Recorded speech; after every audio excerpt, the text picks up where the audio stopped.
Hello gamers, apologies for the delay, but we are ready to get underway in this decider game here. The elimination match, whoever wins will go through to one more period 3 to try and make playoffs. Whoever loses has no more chance at Star Series 20. 100 Thieves after an incredible day for them yesterday. Nuclear Tigers after a terrible day for them yesterday. Will that change for either of them here?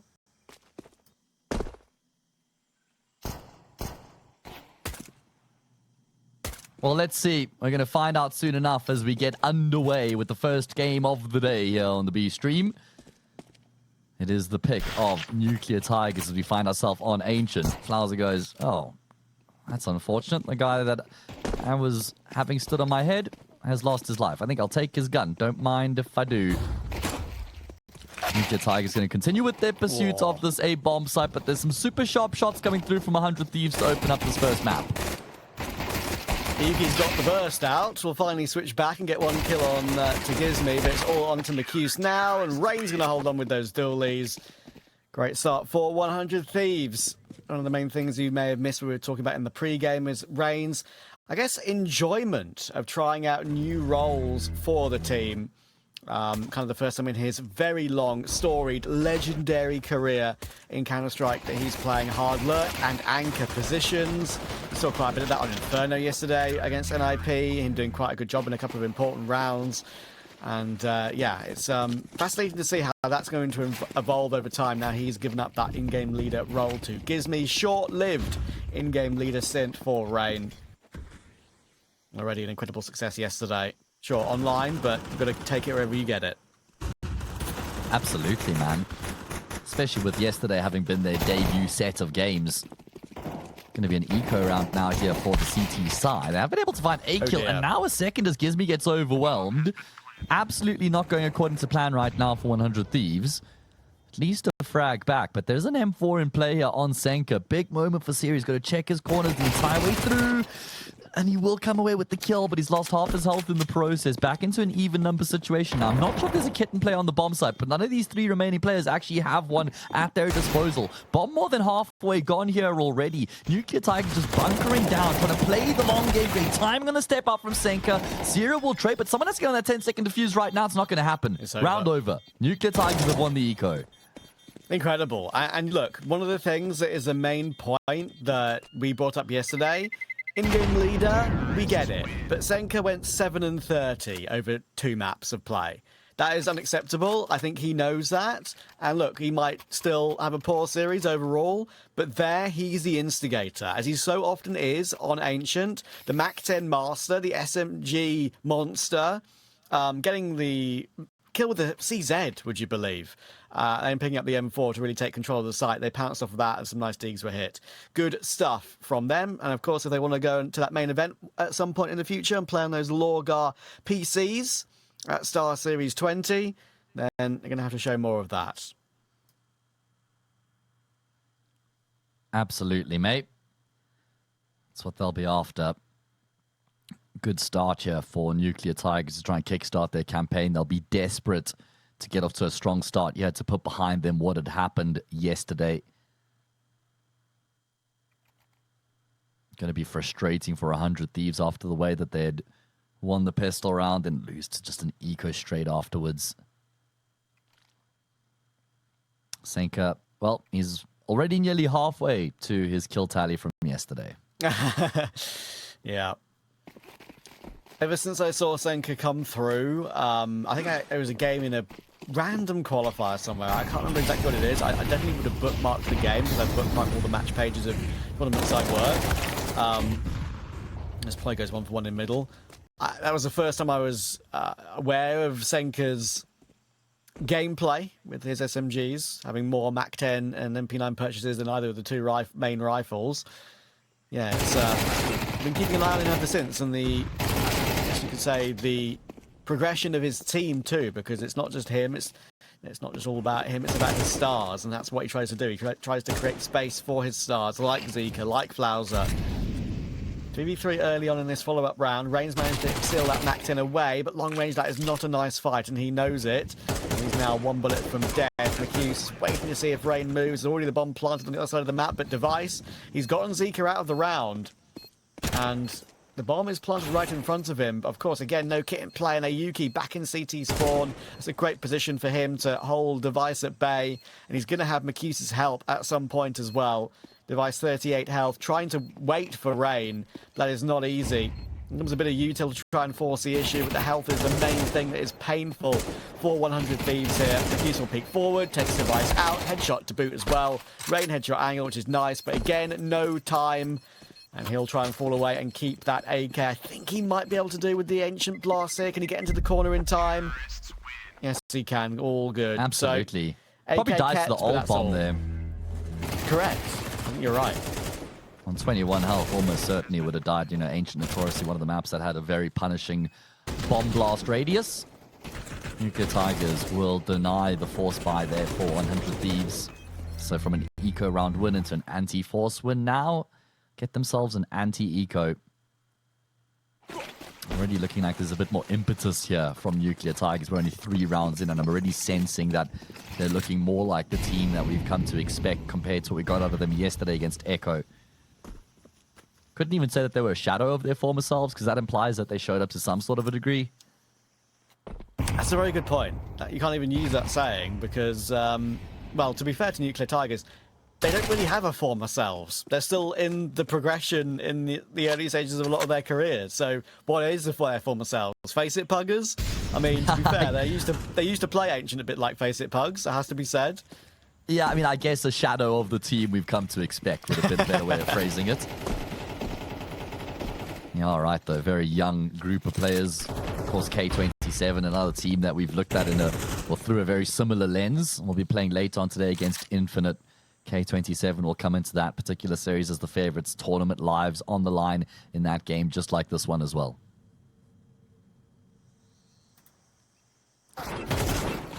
Still not a guarantee this round for Nuclear Tigers. There's threats to worry about. Rain's got that AEK that we spoke about on the save.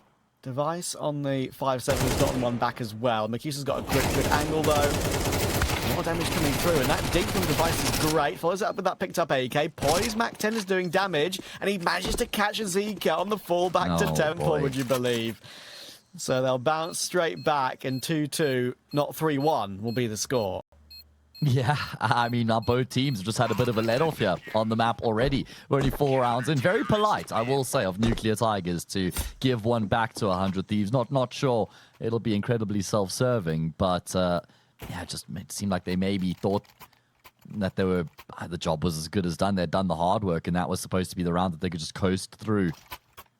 Device and poiii just chipping away at them. Nuclear Tigers not really ever in any position to respond. Force by back here for Nuclear Tigers, so we're still without our first gun round. Yeah, and the stake odds on screen there as well, 1.65. Probably makes sense for now. We'll see how that changes over the course of the game. We'll continue to do so, that's for sure. We'll keep you up to date with that. Gizmy will manage to hold on to Makus, but this is exactly what Nuclear Tigers are all about. They love their fast plays into the B-bomb side, and they have managed to fine-tune them many, many times over their progression as a unit. And this is another one that's going to go their way. 100 Thieves will know what's coming, because they have played against each other before. They have beaten them before. It was back in Nodwin 2 months ago. They managed to pick 13-11 on the Ancient, being that one in that series. So we'll see what they learn as the game goes on. Not much has changed for Nuclear Tigers so far. Yeah, I wonder if these opening 5 rounds are a sign of the things that we can expect going into the rest of the series, because it's been very competitive. No round where either of the teams haven't been in it. Just straight up in towards that B-bomb side for Nuclear Tigers, rolling up their sleeves, happy to get their hands dirty, brute forcing their way through. 100 Thieves just got run over, man. They're like never in any position there to put up some sort of resistance. Yeah, it gives me going 1 for 1. That's the issue with the way Nuclear Tigers take the B-bomb site. They're just very, very good at feeling like you've got no time to react, no space to even play further back, use your counter utility. If you play all the way back, retaking is not really the plan you want to go for. You feel like you want to fight for it as a CT every single time. And more often than not, Nuclear Tigers run you over. And a very small side note, I'm a big enjoyer of the new Nuclear Tigers jerseys. If that can find one of those on sale somewhere, be many searches needed for that maybe, with it being a small organisation. Might have to get my hands on one of those. Yeah, and conversely, sorry, but I prefer the older 100 Thieves jersey myself. Really? Okay. Yeah. I don't mind them. Yeah. I'm not saying I mind the current ones at all. Just saying I really like the previous ones. Ah, okay. Fair enough. I think I like that like long sleeve vibe. I always thought that was very cool and quite unique. Yeah. Yeah. But hey, it's summer. They need some short sleeve versions. This is true. This is true. Unfortunately, the winter drip always goes harder. Good opening kill found in the round from Rain, locking down Cave. Jaguar, I suppose. Bit of a gamble play coming through from Flowser through the smoke. He goes in towards Red Room. Nobody in position right now here for the CT side. Zero does appear back in this direction, but he's lost the jewel. That cuts the map down the middle and makes life very awkward for both bomb sites right now, because now they both have to be worrying about that potential wraparound. Look at this from poiii. He's juggling Temple, CT, and A main. Not comfortable for poiii. He's got device behind him. So that's something. He doesn't have to worry about Donut. And now he hears what's coming, but the utility is already going to be in front of him. So can't really deny the plant, at least with vision, but he does still do it. And with 12 seconds on the clock, that's going to cause a scramble for Nuclear Tigers. They're going to get it down, though. And with poiii eventually dropping after that, with Flowers' position, and Yuki's position, to be fair. Oh, Rain and Gizmy don't really have a play in this one. It could still go in Gizmy's favour on this trade, though. Low bullets on Flowser. More damage done. Is it going to be down to Accused from the Brokey wall? Oh, Device with a big headshot. That could be another one of those rounds that goes Nuclear Tigers' way in a close fashion. And don't forget, 100 Thieves have already had a couple of rounds where that defuse has come too close and they've had to fall back off a bit. This time, Device hits a big one and grabs that AWP back as well. Yeah, brilliantly done there from Device. I mean, obviously just kind of holds his nerve and he waits for his opportunity to pounce, and then Gizmy wins an insanely important duel by, I mean, I guess he gets 2 key kills because he gets the trade on a Yuki and then he's able to best Flowser. And that setup for Nuclear Tigers was the setup that was basically what their successes were predicated on. And the fact that it didn't actually work out the way that it had been designed was a problem. Nuclear Tigers do get the bomb down in the round that they lose, though. I wonder if that's going to push them over the edge in terms of actually investing their money. I'd like to see them eco, get that AWP out for Zika. He hasn't really had much of a contribution yet. Get all that utility as well so that you can go a little bit deeper in terms of the approach in these rounds. But they say no, and I guess why not when you get 3 AKs, Galil and Mac 10, and with the way that this game has been trending, they want to try and keep up as much pressure as possible. Shout out to StarLadder for some of the extra graphics we've had on the broadcast today. The little VRS forecast pop-up is a very nice one just to remind the viewer about. It's not just about qualifying for Star Series 20, that is the main goal for both these two teams, but also big points on offer for every single win. And of course, the even implications, more. right? And of course, even more when you get to the main event, if you do get there. So those implications are, as you rightly point out, very important. Opening couple of kills for Gizmy and poiii. poiii with that incredible Dust 2 against Falcons yesterday. That is the sort of poiii that can pop up and cause any team in the world big problems. That's why he's been signed. Is that recognition of his potential, his extreme mechanical ability, and then he's also got a really good mind for the game. Stays out of trouble. Seems like a guy who could be a model professional one day. Very good balance within this 100 Thieves team with 3 guys who are in the younger stages of their career but are extremely promising, and 2 veterans. It's the way I've always thought you should balance a team out, as 2 experienced players who can still do more than just hold their own, and then 3 really promising younger talents. You've got Glaive as your coach, and obviously still figuring out the coach role for himself. Nuclear Tigers figure out how they're going to get themselves in towards this B bomb site. Rain and Gizmy will combine with a couple kills between them. Zika does double down, but unfortunately, there's even more where that came from. Good rotation from Device, as 100 Thieves will get themselves a lead.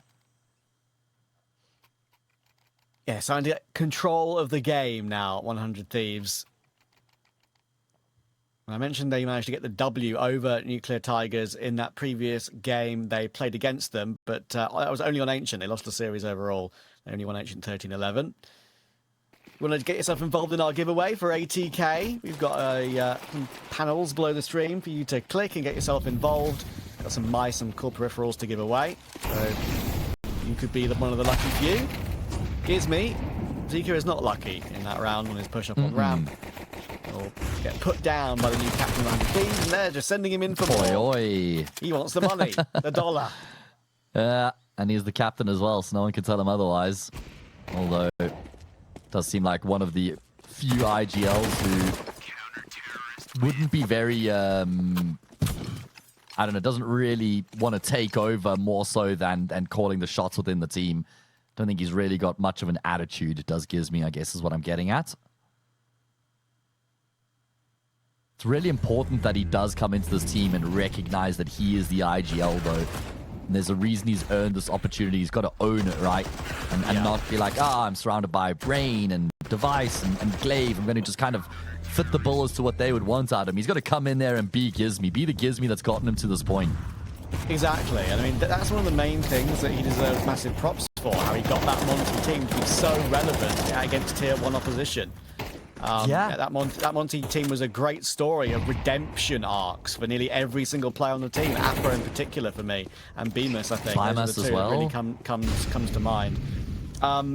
They're already going into B here pretty quickly, Nuclear Tigers. We've got Flowers trying to take first point That's the close bomb. to the wall, but that is the bomb, and that is a big misstep. They have to fight back for it now, and it's the sort of things that were going awry for Nuclear Tigers yesterday. But Device, is a big miss. You're absolutely right on that one. Syrah, he knows what's going on. Spray through the smoke, that needs to connect, and he's done pretty well, to be fair. With no vision, it's a kill and a half. It's McHugh's 1v2 on 27 HP.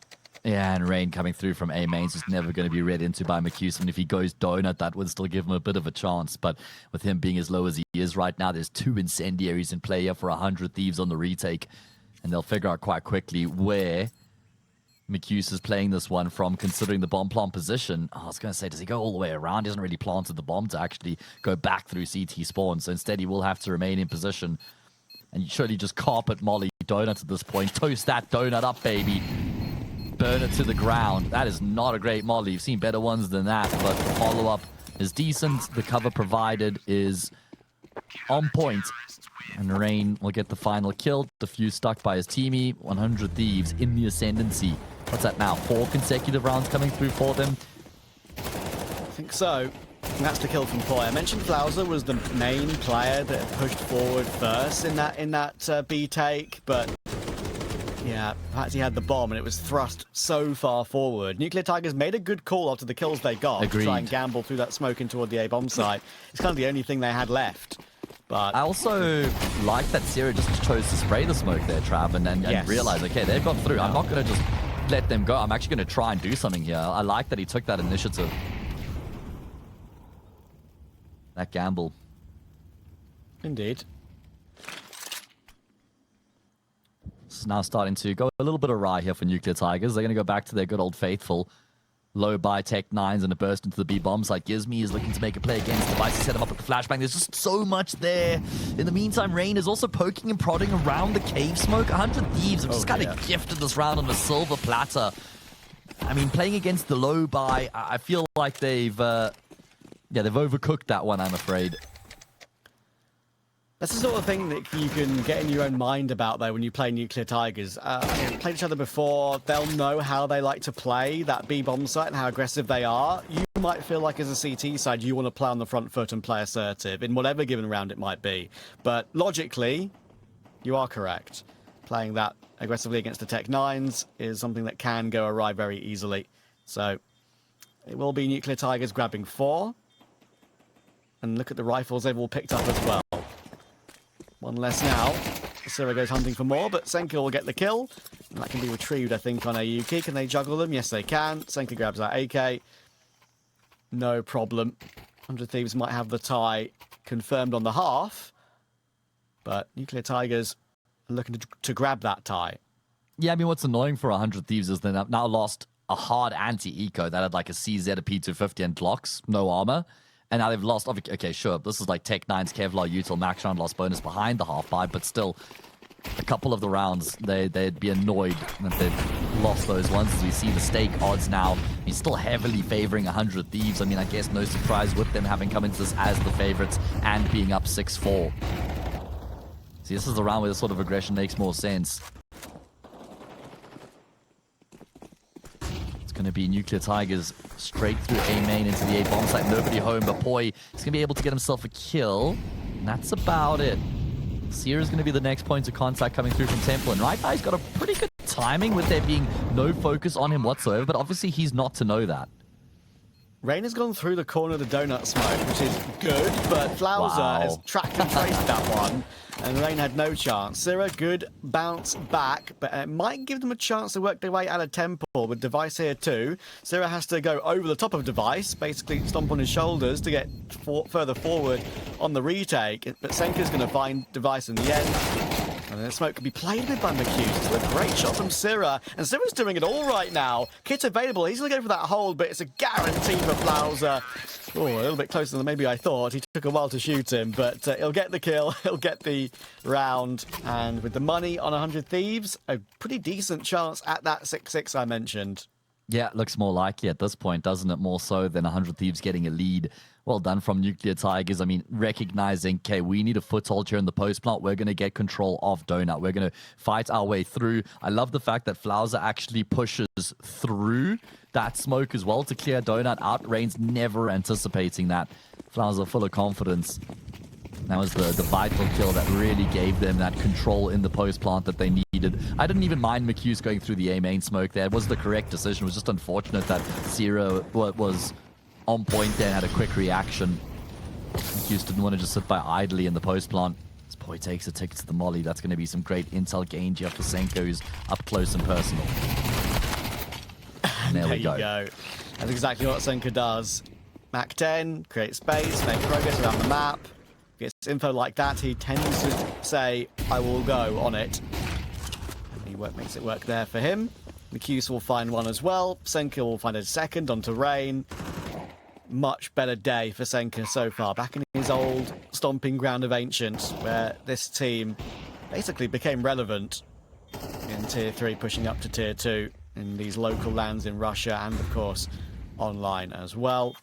Device and Syrah, not much say in this one. Senka will even end the half with a positive KD, and Yuki will close. Nuclear Tigers do well. They force it back to a 6-6 at the half, no closer to finding who will win map 1.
All right, here we go. Second half about to get underway. As tight as it could possibly be off the back of the first half here on Ancient. Nuclear Tigers' map pick, but 100 Thieves, I mean, they were in control at one point. I want to say it was like 6-3, I think, and they then end up losing to a half-buy, and that kind of derailed their campaign to a degree.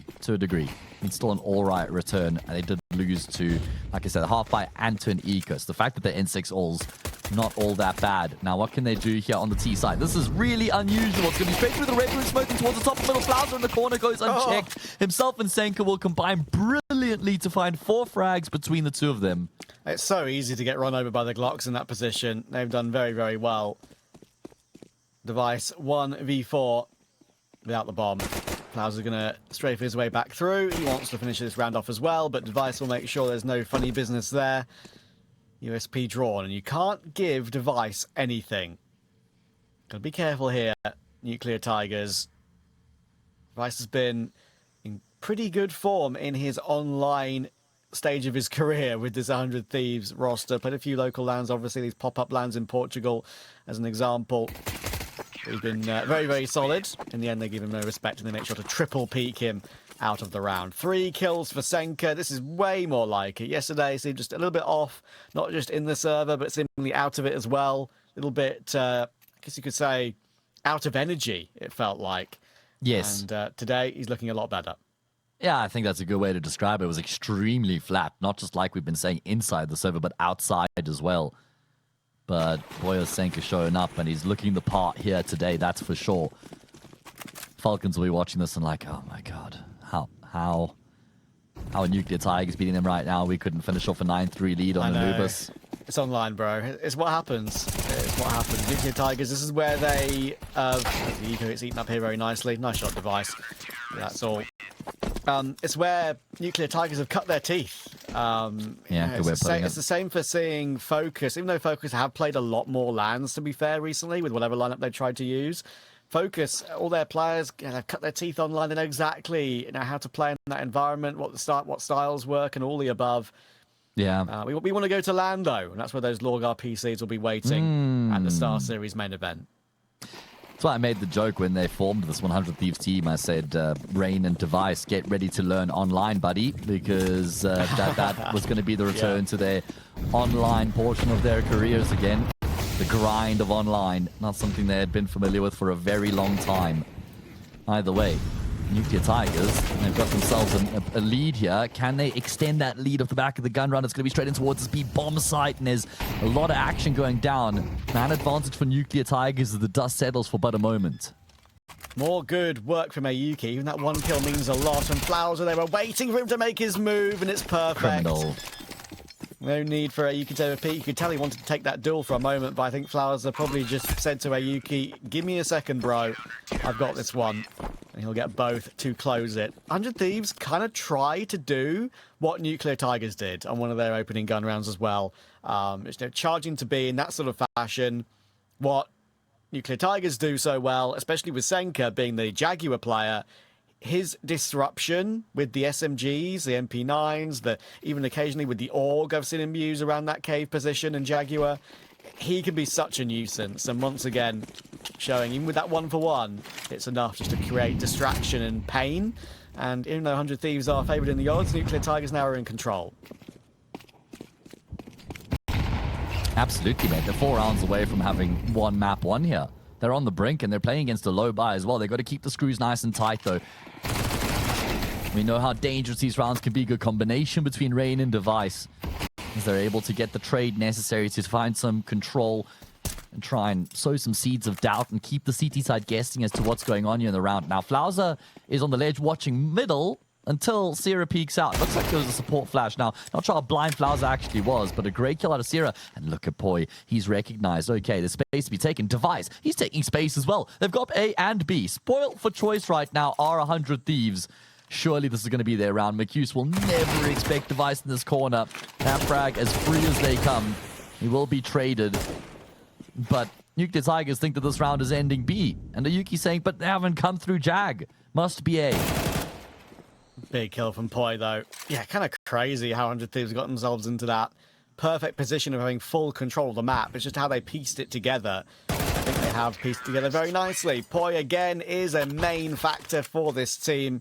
Big double kill.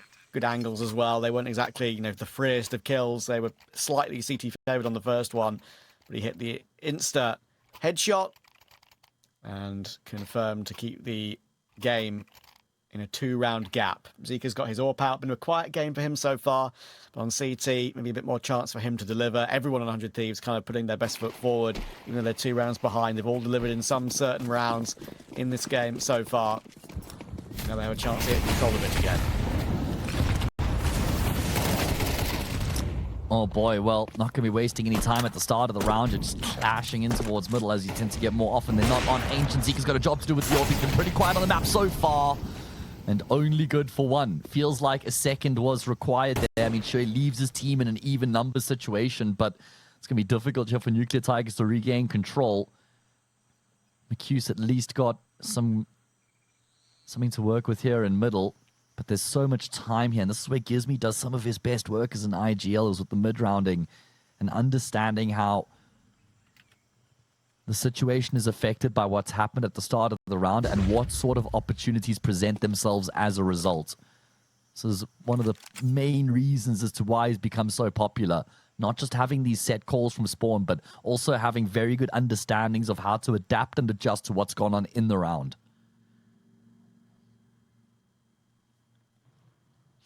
The walk will be A for 100 Thieves. Boost up for Rain, pretty much the default decision now when you're trying to walk A silently like this. But look at McHugh and Flowser. They know what's happening, and they're both set up in donut. They're going to peek together. They are going to peek together. But, oh, Rain! Okay, buddy. How's he got both of them like that without taking any damage? That's insane. And now Senka's wandering in with the MP9. Rain has taken that round by the scruff of the neck. I'd love to see that from his POV. StarLadder have been on point with replays. What have we got for Rain there? Yeah, I mean, just an incredible multi-kill coming through from him. I will say, I think McHugh's peaks ever so slightly too late. I don't know, maybe I'm being overly critical. Maybe it's the fact that the first guy swinging doesn't get a kill, and then McHugh has to try and find two, and that's what gives the time for Rain to actually come away with the kill. Really well navigated there from 100 Thieves. Some sharp shooting out of Rain. 3 headshots coming through from him there to finish off the job. What was a 3v3? Goes 100 Thieves' as way, and it's going to be a force buy here from Nuclear Tigers. I know this is a classic of them. I can't get on board with this one, but let's see if they can convince me. 1 kill at a time, layer after layer. You cut 1 player down and 2 more reappear.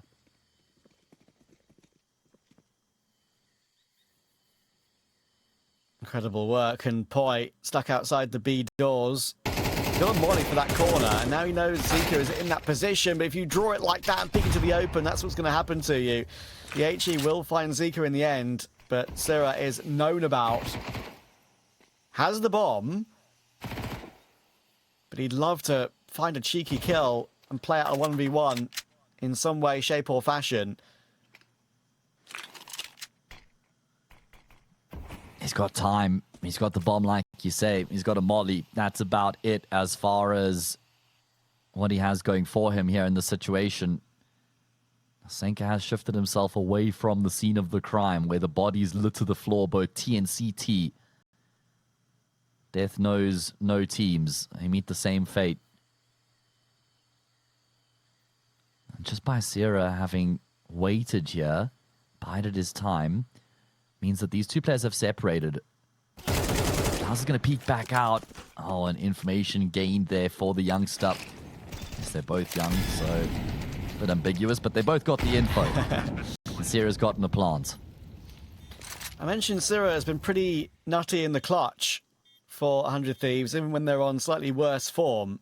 Yesterday, his 1v3 got them over the line against Falcons in incredible fashion. And he is going for this very quick wraparound. You may as well take a gamble like this when you are 17 HP. If you get caught knife out and they've read you, so be it. At the moment, they haven't read him.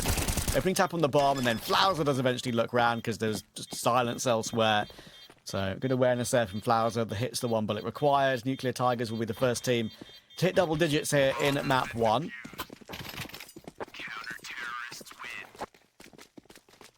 Yeah, and I mean, it's kind of the direction in which the game has been trending recently.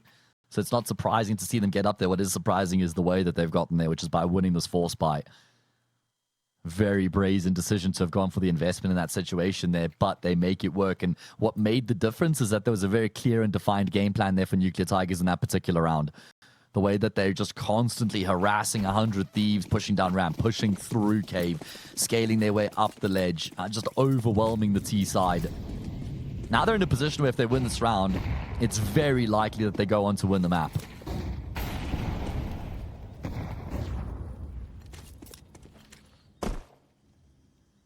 Look at the push up here. This could be a tiny Senka that is not ready. I mean, he's definitely not ready for that. He's been able to keep himself alive, which is fair enough. But the bomb plant will be immediate. Flash comes through, and that is what it's all about for Senka. He just gets himself into the business every single time. And the fact he's got out with 1 kill, that is exactly what Senka does. It doesn't work all the time, don't get me wrong. Yeah. But he's so cheeky with it. And it gives him a great chance to make this retake happen. Look at Gizmy, he's all over the side trying to get into the action, but Senka still finds another kill. Criminal is the right word for it, Matt. Now McHughes, Molly, in toward cave. All 3 Ts are on that ramp position. He'll find one more. Device is waiting. There's one from poiii, but he's down. And Device needs to try and get a crazy kill. I think he's got this one. He's got this one. I don't quite know how Device has managed to pull that off, because Senka was creating so much havoc. But they do close the gap to 1 again. A little cheeky grin. He knows what on earth is happening right now. I mean, these rounds are just all over the place at the moment. Yeah, it seemed like Nuclear Tigers had done enough on the retake. Senka's shenanigans to have come through and gotten the kill. I love that Rain was even just playing the situation. That's his game sense, recognizing the opportunity that presented itself and taking it with both hands. But Senka then denies, and he gets himself another kill afterwards as well. Looking very good for Nuclear Tigers on the retake all the way up until Device comes through with the AWP, gets a kill on Zika, and that remaining player just decides, you know what, I'm just going to gamble and stick the defuse. Probably don't have enough time to get off the defuse, get the kill, and then defuse the bomb afterwards. So Device just had to hold his nerve more than anything else. Yeah. That's always been his specialty, is remaining calm in those tense moments and delivering.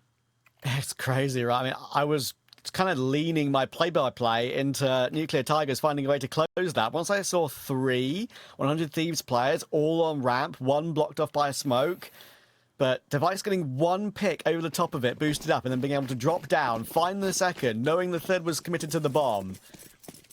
Yeah, that's amazing work. We've had 1 big moment from Rain in this game, 1 big moment from Device. Very entertaining to watch. 100 Thieves always giving that entertainment, whether it's win or lose for them. Look at the buy for Nuclear Tigers. Again, it's all over the place. It's buys they tend to find a way to win with. After the madness from Senka in the previous round, you can see what I mean. But 100 Thieves are taking their time and going to walk out A slowly.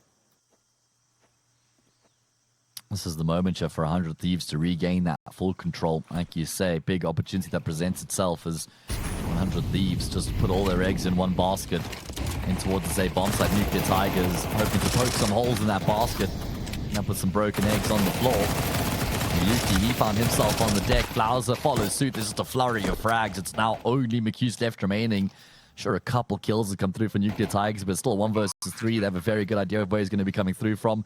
No weapons recoverable for him either. I mean, sure, an MP9, but against 3 rifles, it's far less than ideal. Actually does a really good job to get that initial kill without having taken too much damage in the process. Problem is, it's going to be difficult to get past the angle of poiii. It's why he's dropped that smoke grenade, but Rain will then, in turn, use said smoke to avoid McHughes. poiii opened up the round, and he'll finish it off as well as 100 Thieves have successfully tied up the scoreline. And they're going to get a lead as well. This will be a Nuclear Tigers full eco. Even for them, I'd be very surprised if they go for much of an investment here, even though they're so aggressive. And a bit of a calm moment, finally, perhaps, in this one. Maybe those stake odds are correct. Now, because of course, 100 Thieves are still favoured, and they're still the higher-ranked team, really, when it comes to recent form. You can use code STAR35 and get an extra $5 over a week over at stake. So long as you deposit $20. Yes, sir. That's part of the key details there, if I'm not mistaken. 10-all with an anti-eco to follow. What a game this has been so far. Tournament lives on the line here for both of these teams. If you win this, you still have to win another game afterwards against the loser between Echo and NIP. So we've got a bit of a cheerleader stack going on here for the CT side on this B-bomb site. And the MAC-10, yeah, going to come up empty-handed. That's unfortunate. Yeah, that happens. Whatever weapon opponents have. Bit dangerous to risk getting tapped down through those smokes, but Rain's put one back through and tapped out Flowser. The device will hold on against Zika. No problem here.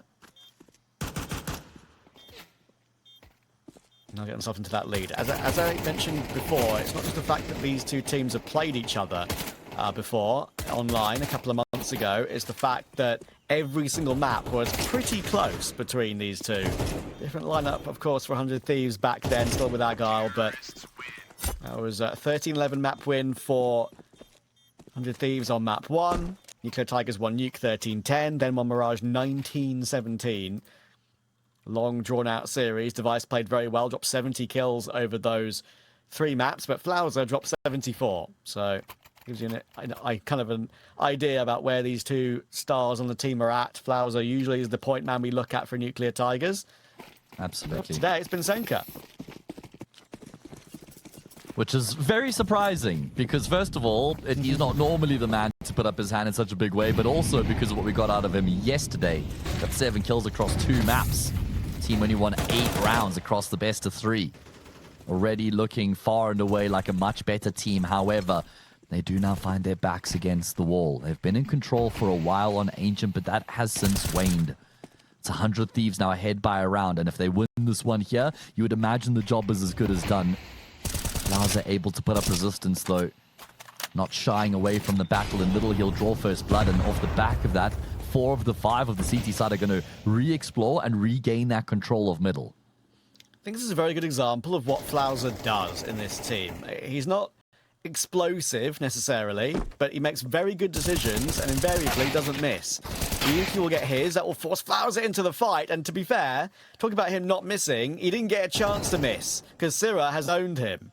Device will find Senka as well, 3v2 recovered for 100 Thieves, and Zika about to get double peaked as well. Again, great protocols from 100 Thieves. That was a planned double peak. There was no way they were letting that one go untraded. And look at the read. Is all alone. Look at the reader from Gizmy. Immediately moving in towards that A bomb site, recognizing there's no way this guy is A. There's no way he's A because of the control they've taken, the way they pushed through mid. If they were all on shelf, they had to have had a player on the B bomb site because they knew we were outside of B. Brilliant read coming through from Gizmy. Oh. Device, I don't know about the decision to peek there. Felt like he had very good timing, but he's going to lose the jewel. And Sean McHughes is low. And that's actually going to be enough for him to accept his fate and concede the round. 100 Thieves with some really sharp shooting in the round there. I just felt like they would have kept getting caught off guard. Maybe not by the first player who peaks shelf. Certainly the second. If not the second, definitely the third. But constantly present-minded, not making any assumptions. Not assuming, all right, we got a kill. Won't be any more. Not assuming we got 2 kills. Won't be any more.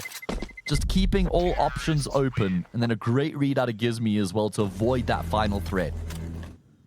A very, very good blueprint this round of how both these two teams go about their work. You know, Ayuki and Flowser trying to do what they can in middle, but 100 Thieves refusing to over-peak without having a teammate in tow to confirm the kill in return. And now a very good chance. Yes, really good chance here for the T side to finish off the job. I mean, it's not a force buy per se for Nuclear Tigers, but certainly not a very convincing investment with 2 FAMASas and an MP9 in the mix.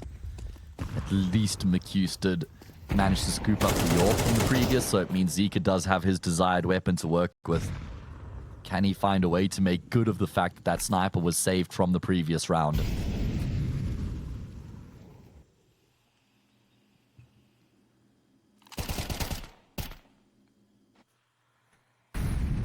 Syrah up toward red already. Been kept an eye on by Zika. I've seen Zika have very good maps on Ancient for this team. Unfortunately, one of his poor ones today. Senka always in Jaguar, always being a nuisance. Picks on the timing, but Rain and poiii ready for it. Again, damage done, but 100 Thieves going through their protocols bit by bit. And they've got a 5v4. Yeah, I mean, Rain just carrying in that form from yesterday, especially on that decider on Anubis. He had stepped up. They were down 9-3 on the half. They were down 8-1 at one point. Rain was the man to put up his hand, the veteran. He still has crispy mechanics when he's on his day. We see it here on Ancient as well. Fantastic opening frag found. Not much time left. 25 seconds on the clock here. Gizmy will go down in Donut. He's trying to draw the attention away from that B-bomb side. They've got to get a move on. 20 seconds. Only now actually claiming the space in Cave. Smoke has been dropped deep into Cave as well for Flauser. He's now playing up close to that smoke. They need to try and find a way to pop through. They don't have the util yet to aid their coins. McHughes will go down. Flauser's out of ammo, but Zika somehow with an Orpus found a kill. The device from no scope one finds the follow-up frag on a Yuki. There's no time for the plant. They need the kill on Zika. But there's no time. 12-11. Another crazy round between these two teams on the B-bomb site. And once again, Device in the thick of it. And it all comes down to not leaving themselves enough time there, 100 Thieves. I mean, the fact they're trying to go through a smoke on 16 seconds, that never usually goes right for you. Nuclear Tigers read the round. poiii almost got given a second opportunity there with that Pyjamas not completing the kill straight away. Here's the jump through from poiii. Gets that kill. Can't spray transfer with enough bullets, and both players are out of ammunition really there. Again, Device with great work in the midst of the madness, but not able to close with the time on the clock. And we have a little bit of a breather with Rain disconnecting here. Yeah, I feel like we need one as well. That was ridiculous. I mean, the 100 Thieves probably kicking themselves a little bit there, and I guess that round there is a symptom of this team just being in their infancy with the new IGL. That's what I'll chalk that one up to. Yeah, I don't disagree with that.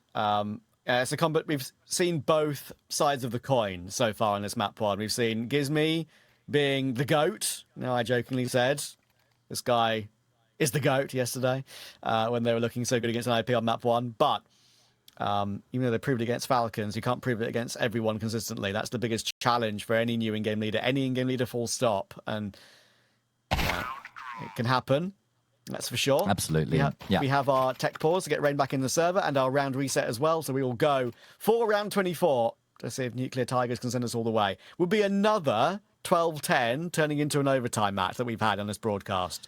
Yeah, certainly. I don't know, like the third or the fourth, I think. It was HOTU Astralis, which both went OT.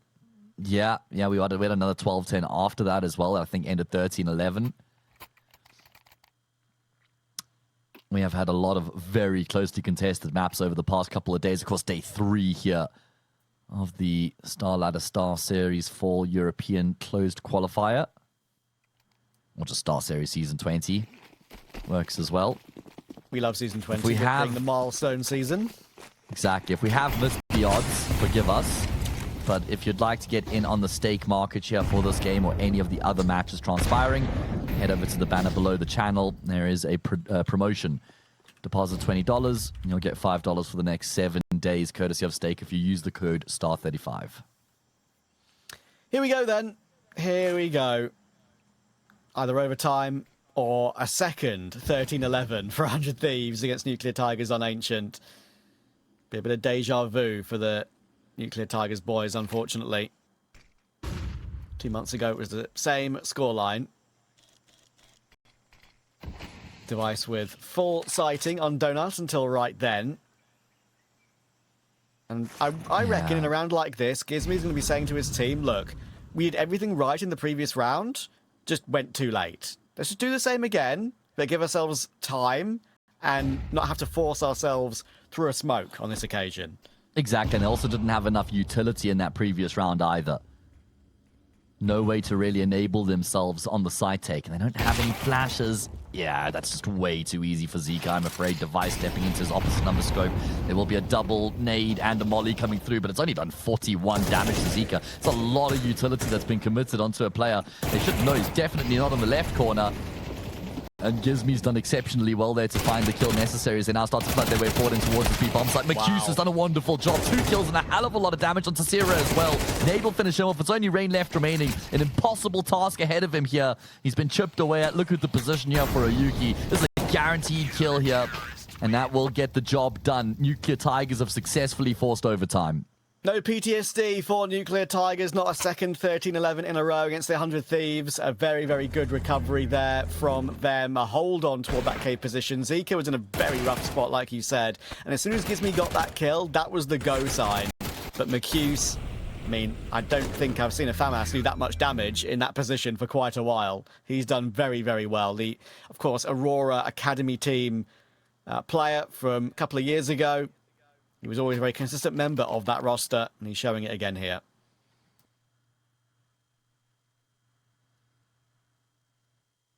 Yeah, just really good work coming through from him in that situation to have been able to get 2 kills and all that damage onto Sierra as well. I mean, that's where the round was completely shut down.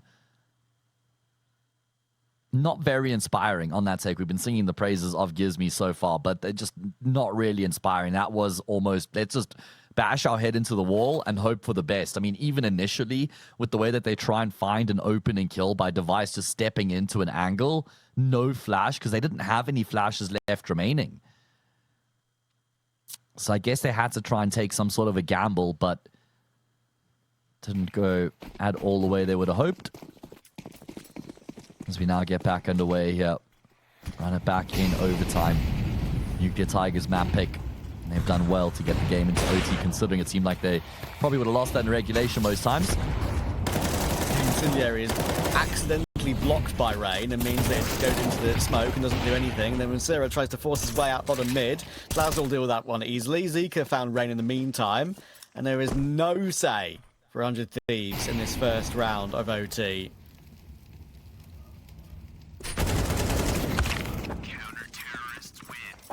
Good lord, that is just a complete and utter domination, a statement, if you will, coming through from Nuclear Tigers, just winning their respective duels, fighting forward and middle, shutting down 100 Thieves there, and then everything that comes after these initial couple of kills goes the way of the CT side, and they get themselves up to 13 first, not necessarily when it mattered the most, but certainly does matter to a degree.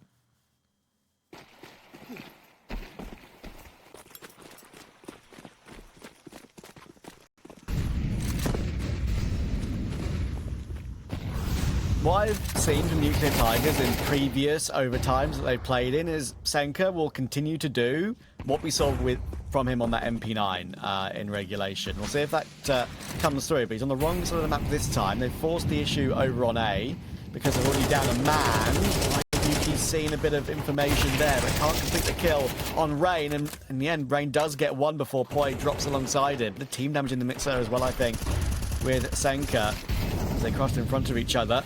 And with the bomb not planted, this is very, very awkward. And look at Flowers, they're going searching around the site, getting control of the back of the default boxes. He finds Gizmy with ease. And Device needs to make a move. Unfortunately, that move will be a move to the floor of that temple position as McHughes puts him down. And Rain, 20 HP, 1v4, not happening. Nuclear Tigers going to go back 2 ahead. Yeah, me think so too. Really good work coming through from Flowers with the way that he works around that smoke grenade. Senka will catch Rain in transition as well. Nuclear Tigers are 2-round wins away here from going up 1-0 in this elimination match. McHughes has also really stepped up as this game has gone on, by the way. Flowers has been stable throughout. Senka too. I mean, he had probably burnt super hot in the beginning, like these Lorgar PCs don't, because they've got really good cooling systems. Hell yeah. But McHughes he's stepped up, man, and it's good to see him delivering. This is all in the while Zika hasn't really come alive.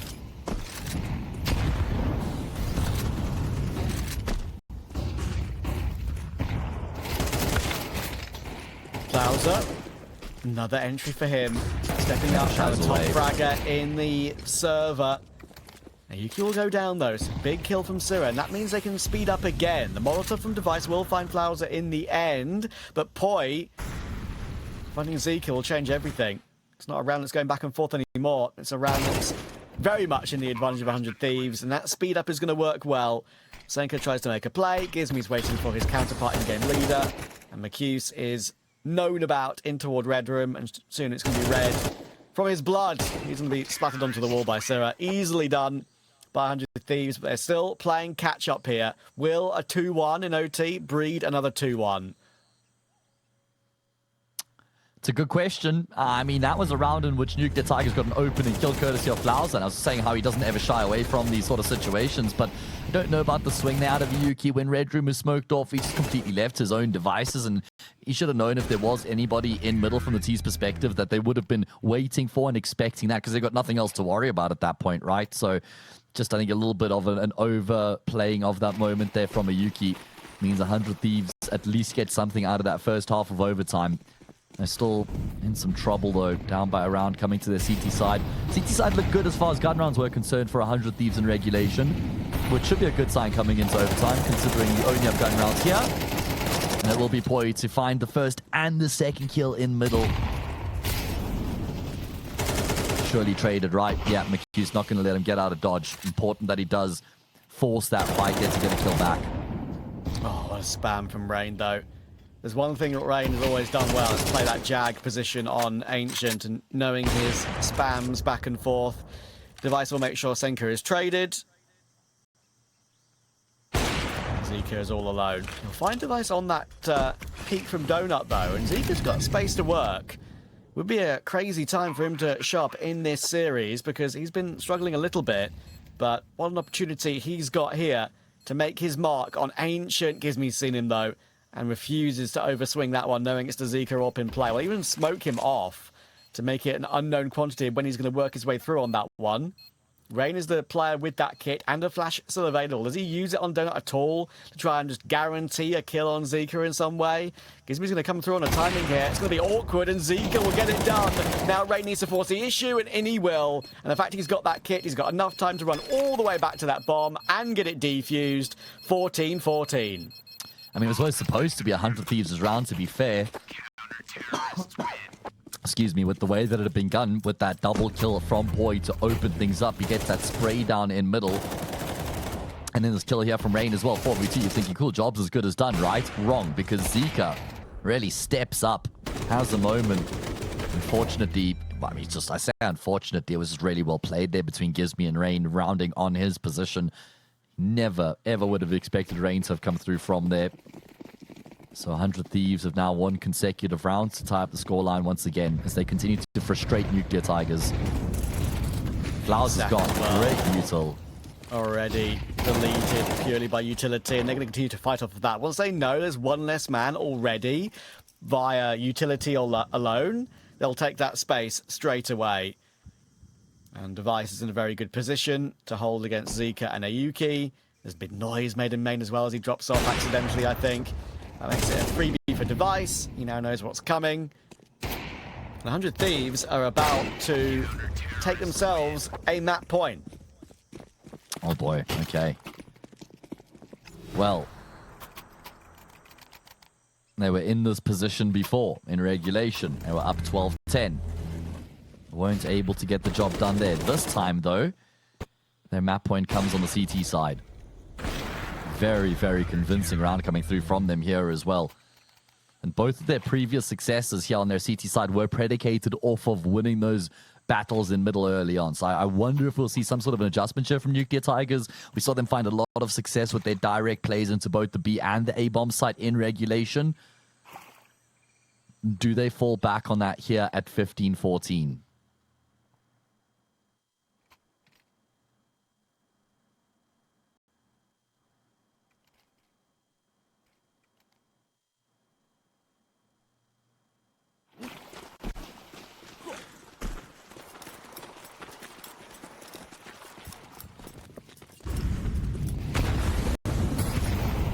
Let's find out. Can they save the game again? Oh, lots of utility again, being stacked up in lane. Molotov will carpet the area. The nade is good onto Senka, chunking him down to 57. Rain looking to hold on. Double kill in Jag. There goes Senka. There goes McHugh's. AK grabbed as well. They were trying to force it through the smoke. And Gizmi wasn't overly ready for that, actually. So they've managed to recover things. And Syrah is in position, but he's going to have to get this kill on Ayuki all of a sudden. Felt like the rotation was going to be a confirmation of the map. But now, This retake is not going to be easy. Zika on that nice line, cleared by Sira easily, but Ayuki hits a big headshot. Now it's down to Device and poiii, the two top performers in the map so far for 100 Thieves. Ayuki and Flounder on the other side. Could be a lineup to come through, and it's a 1-for-1 for poiii. Not enough as Ayuki sprays them all down. We go again. What a moment out of Ayuki. That is brilliant work coming through from him. Lots of discipline to remain tucked into the pillar after planting the bomb, because if he just steps out from there, he steps straight into Sierra's crosshair. I am a little bit surprised that Sierra doesn't actually go in towards this cubby here on the front left to try and find a better angle. He knew Ayuki was trapped there. Instead, he prioritizes getting the kill on the player at the top of ramp. Very, very good stuff coming through from Ayuki. A huge moment out of him to keep his team in the contest. It seemed like that one was as good as done.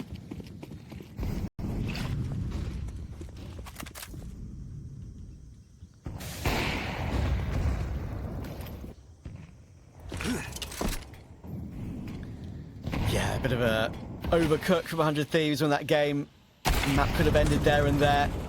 Should have. There and then, I should say. Should have been the key word. Device will hold on in the middle. Rain will go 1-for-1 this time. No double kill from him in Jag, but they retain that man advantage. It's an early kill from Device, but again, the flashes are really good on isolating Gizmi in the corner. Gizmi's not had much luck from that position, but in comes poiii this time. Holds down -1 only for 1. 2v2 again.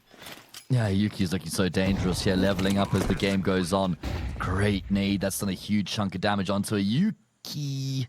His Device is waiting for the smoke to fade. Always hold your breath for a moment and think, is he going to go for the pot shot here? But no. Sierra and Device, 2 versus 2. Again, another advantageous situational position in which 100 Thieves found themselves. Seems to be getting away from them. Good util combo with the smoke molly. Now there is a flash here for Yuki to potentially pop his way back through. They don't know that Macuse is here as well, though. Sierra's going to tap that defuse. Macuse is just edging his way through. Rounds the corner. He's been heard. Sierra now just trying to chase him. Will eventually get the kill, but there isn't enough time. Going to try and pick up the AWP and get out of there, but doesn't really matter. Small consolation prize as the round will go the way of Nuclear Tigers, and they've regained the lead. They have regained the lead, and that is, unfortunately, again, another one of those situations for 100 Thieves where they've had an opportunity, they've had the advantage, but holding on once Nuclear Tigers fight around B and then they speed up into B has not been working too well for 100 Thieves. They've been struggling to hold out the entire map, and Gizmi again going down with nothing. poiii tried to battle for it, and his timing wasn't bad on his swing, but it was only 1, it really needed to be 2. So it doesn't save that AWP in the end, by the way. Did get deleted by the bomb. Yeah, I mean, Nuclear Tigers have figured out that they're having a lot more success when they stray away from middle. They don't actually look to try and fight mid at the start of the round. Rather just trade their way onto the B bomb site. That's what's worked the trick in the past couple.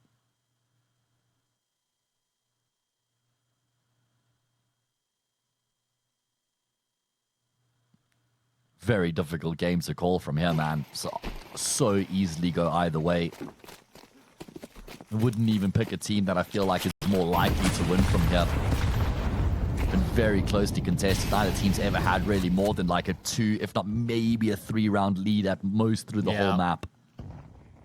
Yeah, indeed. Look at Rain. This is a bit of a change-up for him. Oh, but it's hard cleared by Ayuki. How heads up has Ayuki been? Reminder, this is his first professional team in his career. Joined in January. And he's performing against some of the legends of the game here. And also, he would have been under scrutiny because they had Rain before. And obviously, Russian Rain, or was he Belarus? I can't remember. But R-E-I-G-N was his name. And he was very good. I mean, he was serviceable, I suppose, at a minimum. So it's not like it was dead weight that Ayuki was replacing. And he's been able to deliver and even go above and beyond what we had gotten from Rain before. Sira's charging in to help from Donut. That's going to be heard by Nuclear Tigers out main. Device will hold on for 1 on Senka while he's half blind as well. And now Sira knows what's coming. He's waiting for Device to come and peek to help out. And Sira won't over-peek until it's absolutely necessary. Won't be looking to... The thing is, though, mentioning that, Zika is going to be planting the bomb. And they're going to have no idea that he's still at the back of the site. And sure, you are pushing Temple, which may have not been a known factor. But still, the patience from 100 Thieves again. Paying off to begin with, but only to begin with. McHughes is a line here on Gizmy. It's a really big fight for Gizmy. He's got to hold on to this one, but McHughes jiggles him out. What a headshot. 0-1v1, but McHughes knows where he is in the smoke. Oh, these back and forth rounds are incredibly entertaining, but incredibly frustrating for 100 Thieves right now. Insane. Honestly, I mean, just these 50-50 moments being won up by Nuclear Tigers. Great way for McHughes to get in on the action as well. Just that jiggle shot there deletes Gizmy out of the server. And then the spam through the smoke to get the trade on Sierra and guarantee the round for his team. As was the case in OT1, Nuclear Tigers win the opening 2 rounds. Can they go 3 for 3 here on their team side? That would set them up brilliantly to finally go on and win their map pick. They haven't had a chance yet to close things out here on Ancient. Maybe they will now. Great pick from Zika. Gizmy will go down. And as you know, with Nuclear Tigers, if they get one on B, they will speed up. They're going to do exactly that. Rain and Device both go down to Senka and McHughes, respectively. And all of a sudden, 2v4. 100 Thieves dealing with that pace is something they've been struggling with a little bit in this CT side. Senka will go down to poiii, but look at the health on poiii and Sura now on this recovery. 22 and 46. Zika's got that line, worried about the possibility of the boost, but he's looking at both eventualities here. Good flick up, no issue. poiii needs to be hit by 1 bullet, and Zika's confident enough to know that McHughes and Ayuki will close it either way. He peeks in for another and takes it. All 3 this time. No 2-1 breeding 2-1. That 3-0 for 100 Thieves case needs to breed another 3-0 in their favor. Yeah, and I mean, it just doesn't seem very likely, right? With Nuclear Tigers, I feel like they've stepped up. I feel like they've leveled up here as the game's gotten into overtime, especially from that, 15-13 deficit. They've won 5 consecutive rounds since then.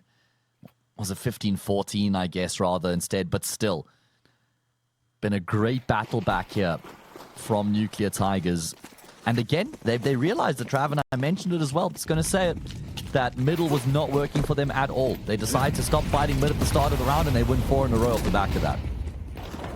Very good point. Senka doing his Senka things off the back of the fighting in middle. That's a crazy shot from Ayuki. Oh, and he's put Ayuki down for doing too much, but killed Rain in the process. So, 1 minute 27 on the clock. Already, Device has to save the map from nowhere.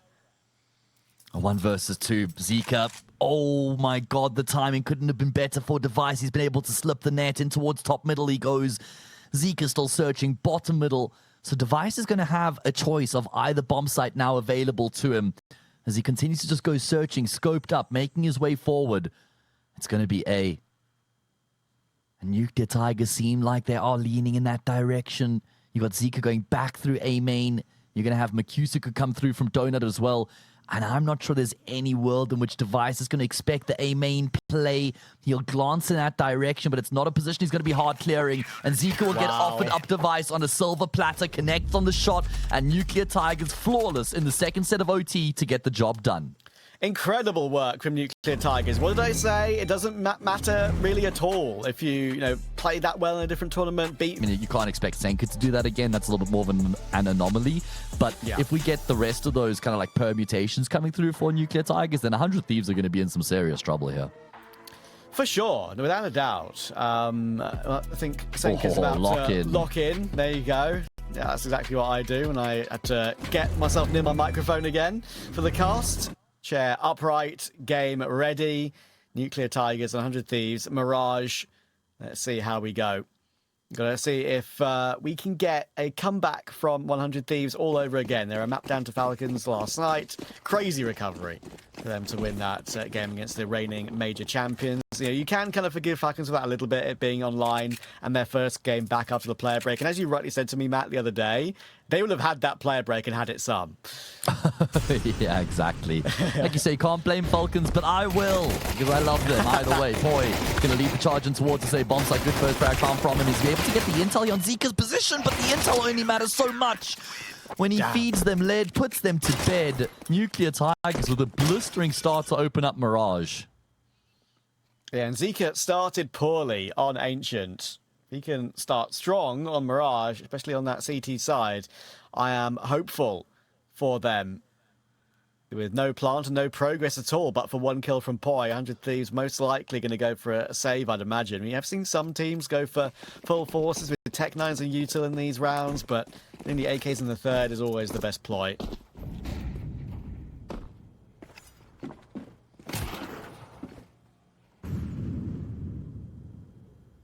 All right, well, like I say, a statement out of Nuclear Tigers there to have kickstarted their campaign. And now the full eco, barely any investment, just that one Desert Eagle. I mean, these setups sometimes can get a little bit woofy, and sometimes you get overwhelmed, and one player abandons his post. The good news for Nuclear Tigers is there isn't anybody coming through from lowers. So it's not like there's that extra potential threat that could have unraveled the situation. Nuclear Tigers 2-0, clean as it could have possibly been. All 5 players surviving. Going to be a healthy boost to their finances early on here in the second map.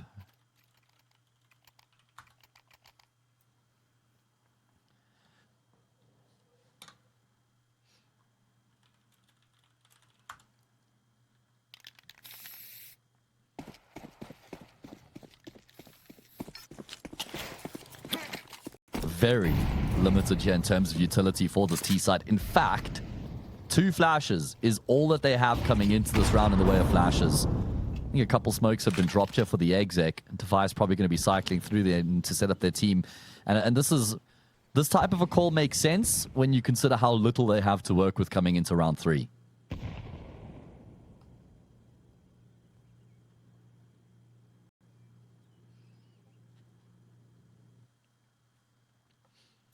Patience for 100 Thieves in Palace. 3 players here, bomb in tow as well. 2 ramp, that's Device and Gizmy.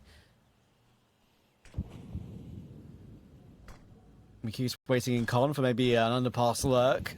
Nuclear Tigers are preparing for multiple players to peek middle, I think. With McHugh's position and Flowers are waiting ladder room as well, but A will be the focal point with the 2 smokes up now on jungle and stairs. They'll allow 100 Thieves to get down onto the side.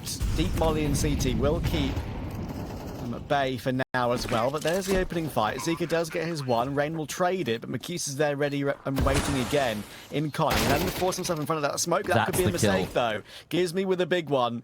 That gives them space to play with now in the 3v3 after plant. And it also means that Nuclear Tigers now don't know what sort of positions are being taken up, because initially they dealt with the 2 threats in towards CT and they knew there were no further players in that position. Senka with his MP9 though will catch Device completely off guard. That's an upgrade. Gizmy and Sierra now playing from TigeRES in tandem. Sierra will get the trade on Senka. That obviously compromises his position. Smoke has been dropped and the cover has been provided. Full 10-second defuse will come through as Nuclear Tigers remain flawless.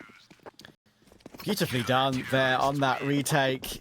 Lack of ammunition for the second TigeRES player. Just not really working out for 100 Thieves. He did that instant headshot. Senka ran him down, and then with the ability to get a smoke on the bomb, that was very clean. Sierra tried to elevate his angle, but Flowers elevated his too to counter that exact play.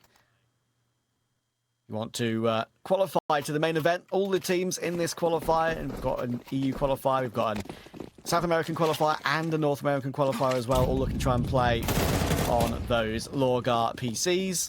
And of course on that A stream as well, we've got NIP and Echo going down. Make sure to have a look at that one. But for now, stay with us. Hell yeah. Lots of action, lots of festivities going on around the grounds. And as Trav has done, we'll continue to keep you guys up to date. Now, a reinvestment here for 100 Thieves to a degree. Rain all in, Device partially, and then a bit of a lighter investment across the board outside those 2 players. And they have been able to draw first blood. Senka venturing through apartments will lose his head. Man advantage here. We saw how dangerous these rounds were for both teams on Ancient. And 100 Thieves are going to be looking to emulate that here on Mirage as well.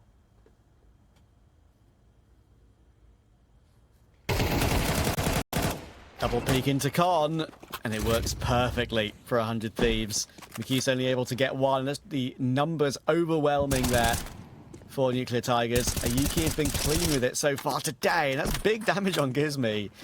It would be a crazy 1v4. They will be able to herd that bomb away just about, but the amount of bullets he's been using from short is awkward, thankfully for Device. That Glock will finish the job. So 100 Thieves on the board. We're just a better play as a team. Too many bodies for Nuclear Tigers there to find.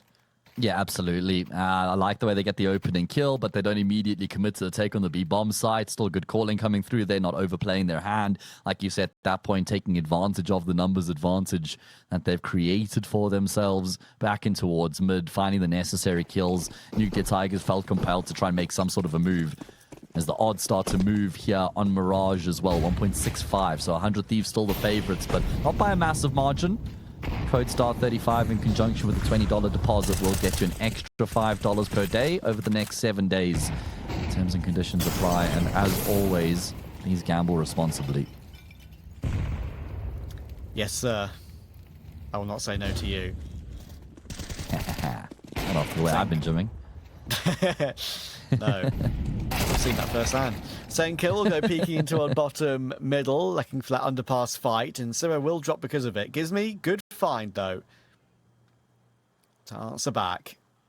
Ayuki in tasked with that B-bomb site. That's another one of the things that's been impressive with Ayuki's numbers since joining the team. He's grown into that role very, very well. It's a difficult role for him too in his first ever professional outfit.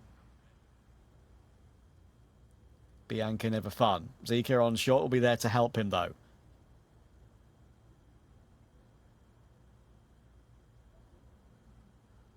Yeah, I mean, let's see if Yuki's able to step up here when his team's going to need him. He needs at least a kill and needs to avoid being traded. Even if he gets out, oh, he's been spotted. They now know that he's in behind the pillars. Zika will sweep in towards the top of mid and then go back to join up with his teammate, but Yuki's just got way too much going on. At least Zika will affect a kill back, but the bomb plants come through, and boy, oh, we've seen this position work out in the past already. That's for sure. It's become more popular since then, no doubt. Not that the tomato sauce helps all that much with the angle that had been taken advantage of. Red on his face, but it's all good because his teammate comes through afterwards. And 100 Thieves on course to double up their round count.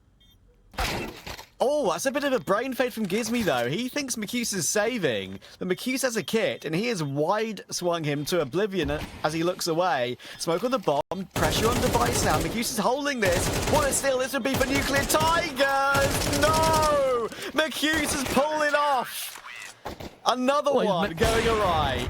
He's made something out of absolutely nothing. He's plucked a round out of thin air. Snatched victory from the Jaws defeat. Call it what you want. That is criminal. How on earth does he come away with that one then? Like you say, Gizmi is going to be kicking himself.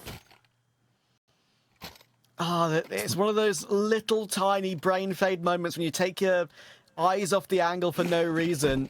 Clearly, communication going on between him and device of what's covered, what are you looking at, any information out of market maybe. And at that moment, Gizmi gets caught. That is the cue for McHughes to go. Senka trying to pile the pressure on with that MP9. He's already all the way through the underpass. Good counter back from poiii at least. And Ayuki will go down. There goes McHughes looking on ramp. And this one's got a little bit awry for Nuclear Tigers this time. Yeah, I will say a little bit disjointed there between Senka and Ayuki, with them not both committing to the fight or both committing to the fallback after the initial kill had come through. It was chaotic though, so it is understandable why they weren't really able to figure that one out in tandem. Really good utility usage. I mean, those flashes were impeccable to have gotten both those players blind. Unfortunately, they still come off worse for wear. Senka tries to escape through lowers and he gets caught off as well. This round is as good as done, so a great way for 100 Thieves to bounce back after the way the previous had gotten away from them. He wants it. Yeah, why not? I mean, he might be best off just pulling the trigger, especially with the back no longer available, and he will get the kill. Fair enough.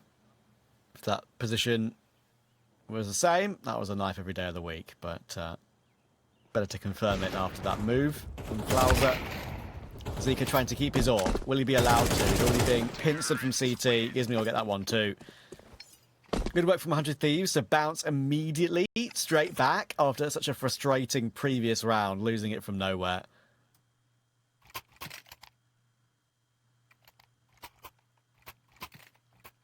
And now decision-making time for Nuclear Tigers. They're probably going to go all in with them not having any accrued round loss bonus behind them. No weapons being saved either. Gizmi's able to clean up. Here's 100 Thieves' opportunity, Trav, to start to build themselves into their map pick. Indeed, and of course, again, that's that round where McHugh's managed to get that 1v2 with the defuse. It's another one to add to the list, unfortunately. True. For 100 Thieves today. They'll be thinking about 3 or 4 at this point. That went awry on that one, and as you mentioned, that number is really accumulating a bit too high than they would have wanted. Those sort of rounds, you can forgive them when they've got a new in-game leader, but the experience of some of the players will be very frustrated that it's such an important qualifier for them. It changed the face of map 1. Maybe map 2 too. Nice shot from the device. It doesn't go as deep as he would have wanted, unfortunately, but should be no problem. Senka's picked up that scout in this round. And they're gambling. Really left is the Yuki M4, and as you say, a gamble B. It's a great setup if 100 Thieves go B. Yeah, exactly. Just hoping that is the eventuality, but it doesn't look like it with the way that 100 Thieves are set up right now. Rain in his new lurk role here, patrolling Palace. Dots will be connected in on this A bomb side as well, with the rest of the team coming through connector and snipers, and they will avoid the trap that's been set, or that big stack over on the B bomb site.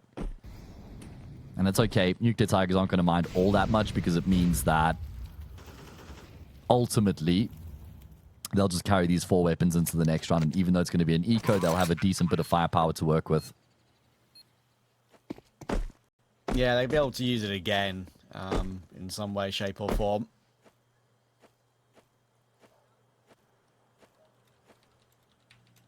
It was funny, the angle that we're seeing McHugh's play here used in that previous round. I think for a while, I don't know if, has it been fixed yet, where the tomato sauce jar just eats the bullets and doesn't get to connect? I'm not sure. It does break now. It breaks, yeah, and very, we saw it happen. But it did feel like... but I don't know about the first bullet, if it gets absorbed. That first bullet, I'm not so sure. I think we saw that happen, in fact, in that previous round. Anyway, maybe we'll see another example of it today. You never know. Yeah, I mean, the irony is how it like obstructs basically the position that had gotten that tomato sauce put there in the first place. I mean, not completely. ATK running a raffle here, running a giveaway for this tournament. Banner below the channel will take you to where you need to be to get involved on that. Nuclear Tiger is going to save their money around the 4 players who had survived the previous round. 100 Thieves trail, but shouldn't be any longer off the back of round 8.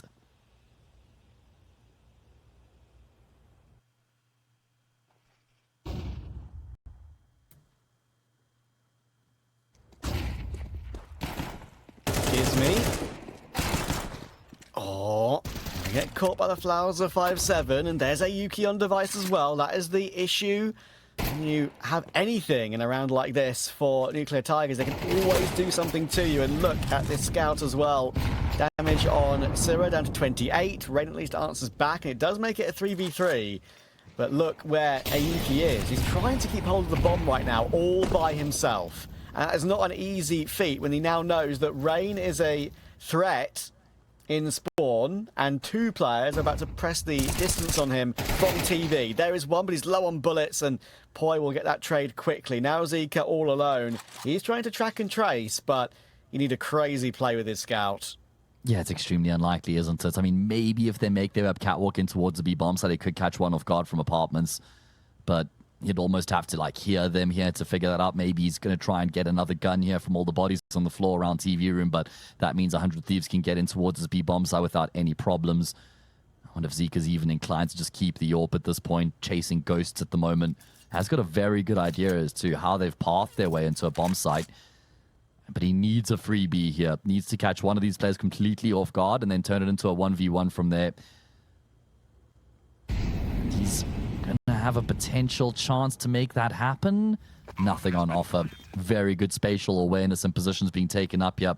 You would imagine he would have been spotted on the jump back across.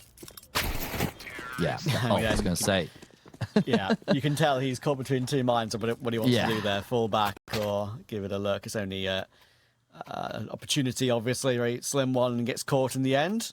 Yeah, the key kill in that round there was Rain going back into T-spawn and catching McCuse, because McCuse is thinking, all right, all eyes on a Yuki. They'll be focused on him. If I can come through from ramp and then flank them through T-spawn, I could catch Rain completely off guard. I get an AK. We keep them locked into TV room with a crossfire. And his school of thought was absolutely bang on. Unfortunately for him, Rain has just played this game before. Doesn't just have the T-shirt. He's got the whole wardrobe, Trav, so you're not going to catch him off guard. Really? Has Rain played before? Are you sure this isn't his debut? What the hell? I'm pretty sure once or twice, yeah. It's almost like he's a legend of the game that's played for 12 plus years. Insane. Anyway. Important kill from Gizmy again in this round. It takes a dink and a Yuki. Talking about tracking and tracing. We've got a very good trace here, but boy, what a switch that is. My word. A Yuki's thinking to himself, oh, I've got a good move here. I should be able to get a kill on point. 3v3. We can play out the round. See you later, son. Yeah, some sort of spidey sense is tingling there for poiii as well to peer back in towards lowers. Maybe even by design with the way that he runs, recognizing with the footsteps, if there was anybody lowers, that would have drawn them out like poison from a wound. And then he was the antidote.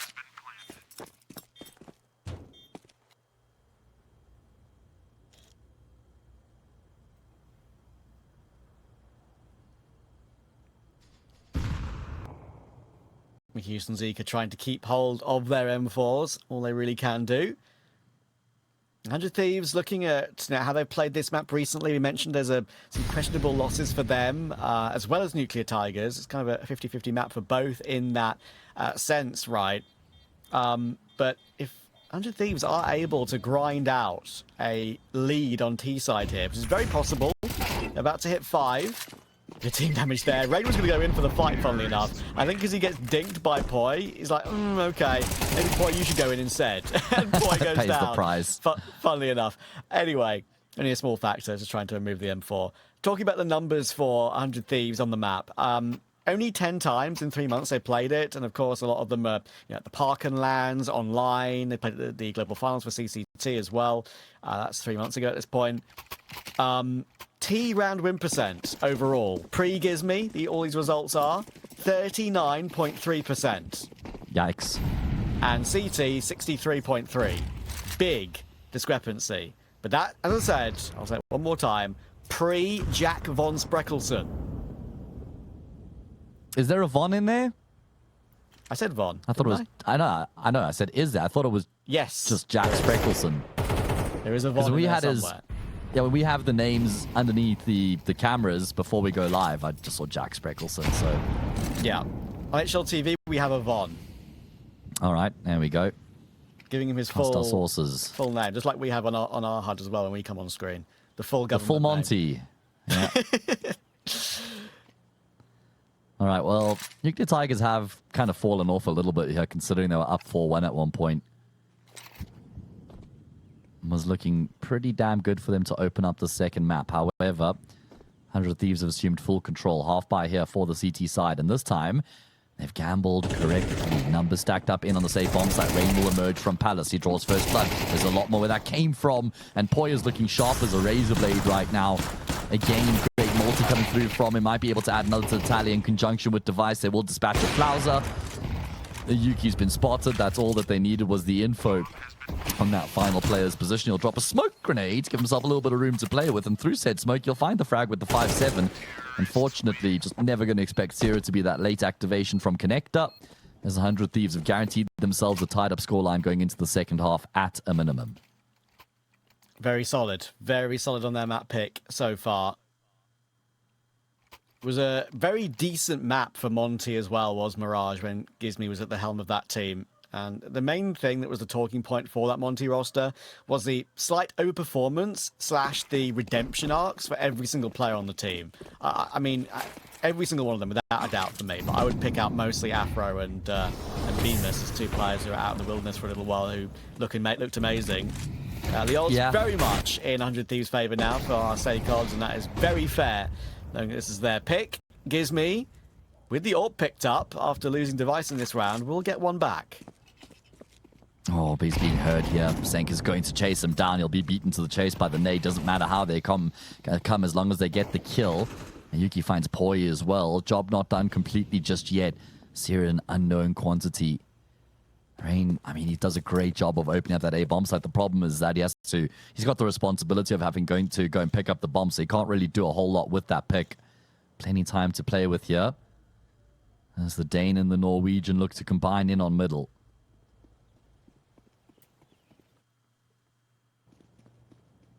They're on the line. Only a tag with the AWP from there. That's crazy. And suddenly, the round's back on because of it. 18 HP combined between Rain and Syrah. Senka and Ayuki know what they've got to do. Senka is waiting around Murder Hole right now. Ayuki going through spawn.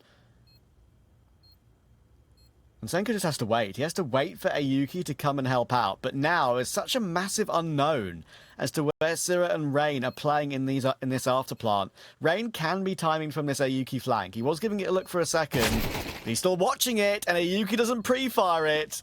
My word, I can't believe that was only a tag from Zika. That has changed everything. Syrah waiting for the Senka fallback, and 100 Thieves have found another T round.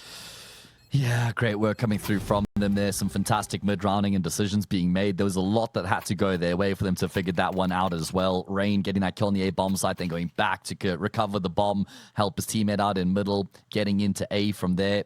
The tag from Zika's AWP certainly didn't help.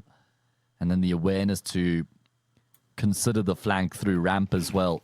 7-4, 6 consecutive rounds for 100 Thieves. Looking very healthy here on their map pick. You've already read out the numbers and how they tended to struggle on the T side of Mirage in the past. Absolutely not the case here. And Rain has just been unhinged. He hasn't looked this good since the 100 Thieves, since the inception of this project, right? Obviously weighed down by the responsibility of having to call. And since he's had that duty relinquished, he has looked a whole lot better on an individual level. As 100 Thieves, this is a bit of a change up from them. Just grouped up Deathball approach into the A bomb site. And they do find a plant, but at the expense of 2 players. Look at Senka, though. This flank, again, could be a factor. And this time, it's not going to be looked at, but an immediate trade from Gizmy again. 2v3. Gizmy looking to fight on the front foot. He sees the Zika gun barrel on stairs, knows that Flowser is nearby as well. He's waiting for Rain to maybe peek in from Palace to help out, but there's the instant headshot from Ayuki. And now Rain needs a big moment, trying to jiggle, trying to get away with smoke, but he can't get it done. Defuse will come through. And this game, again, continues to stay close. But 100 Thieves, knowing their previous struggles on the T side of this map, with their new in-game leader on this map, are going to be feeling a lot better with a 7-round T half. They'll go on to their stronger side, looking to take this to map 3.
All right, here we go. Second half about to get underway. 100 Thieves in control, as they were at a couple points throughout Ancient. And that game had still gotten away from them. They can't afford for that to happen here on Mirage as well, or they will exit the competition swiftly, briskly, without a win across 2 series. Rain has been phenomenal throughout this entire map so far. Sierra can't lock it down, but that's okay, because Rain is raining in on Nuclear Tigers.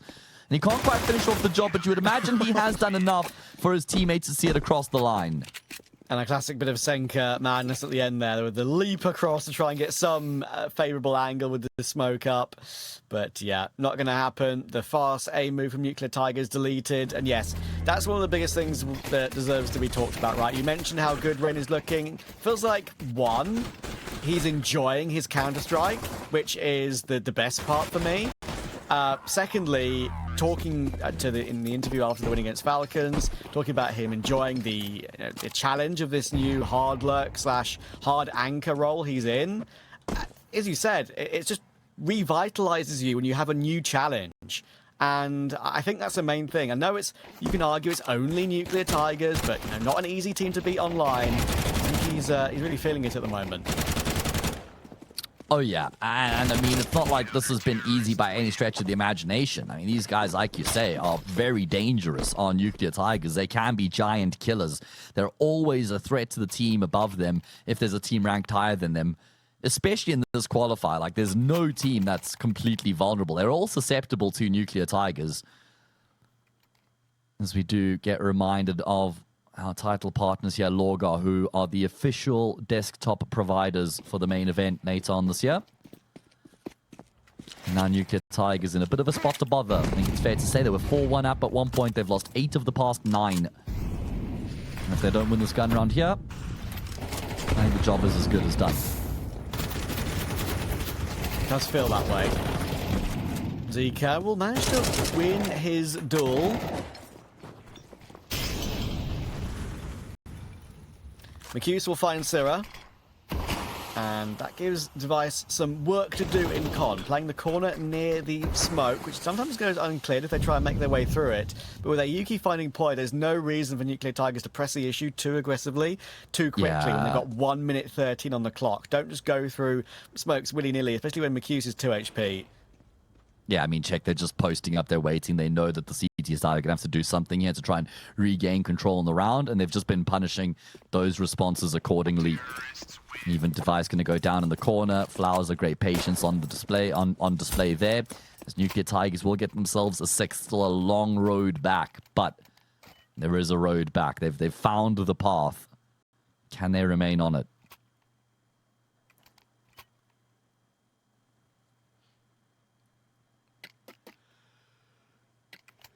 Path that might be getting thinner and thinner for them. No AWP yet for Device, but with the lead for 100 Thieves, the stake odds 1.04 for 100 Thieves and 8 for Nuclear Tigers. Definitely makes a lot of sense. So we're trying to push forward into ramp with a flash, to be fair. Maybe you'll feel a little bit hard done by, considering McHughes was blind. That can happen, and with Device then feeling like he needs to peek into con, well, this buy round has fallen apart instantly. The damage is incredible, though. I mean, if there was ever a chance for a 2v5, it would be one like this. Rain will start it off. They had 51 health between the 4 players there. Now 38. 38 HP between 3 players. Here we go, Rain. For Nuclear Tigers. Oh boy, he's been so ridiculously good, and he's got the M4A4, means he's got the bullet for the situation. Sank in the first and 4. Rain does it in style with the headshot. And he will find another as well. He's left Gizmy in a winnable 1 versus 2. He's on the maximum he can possibly do there for sure. That is, he's isolated every fight to the maximum. Gizmy will give it a look because of it. I think the damage is a known quantity, but Ayuki playing an angle where you can see him jump through, and that's a smart bit of positioning there from Ayuki. He'll make sure to get that frag, even though he's low HP, taking the pressure off of Zika.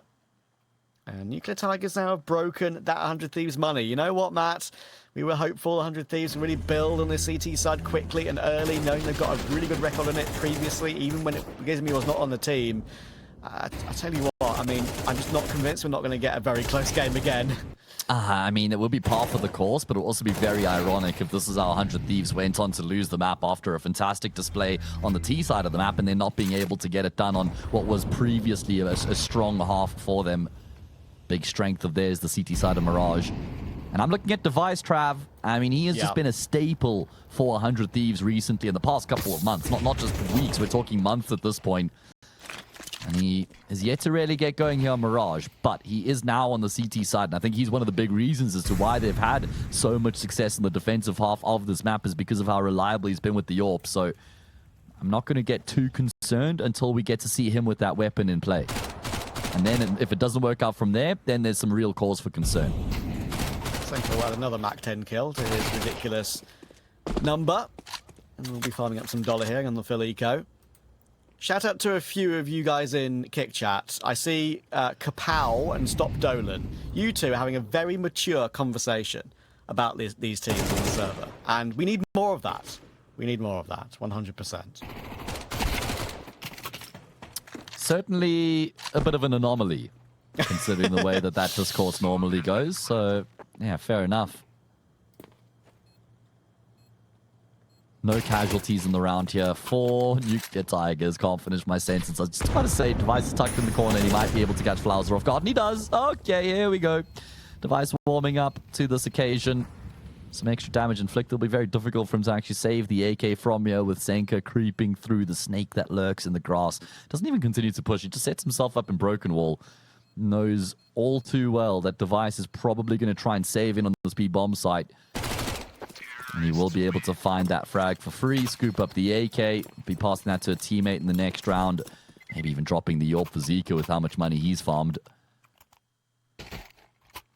We had some super hype moments on Ancient with some really close late round scrambles for both teams. Device really getting into the game in that sense. One of them being a successful scramble, one of them being not so much. And Senka now has built up a bank with that quad kill on the Mac-10. You've got giveaway, of course, for 80k as well. If you want to get yourself a new mouse, you could have a chance to the giveaway. Click on the banner below. Importantly for Flowser, he's going to want to use his mouse, the best of his ability right now, but it's Senka again. He's found a double from that. Poiii and Device.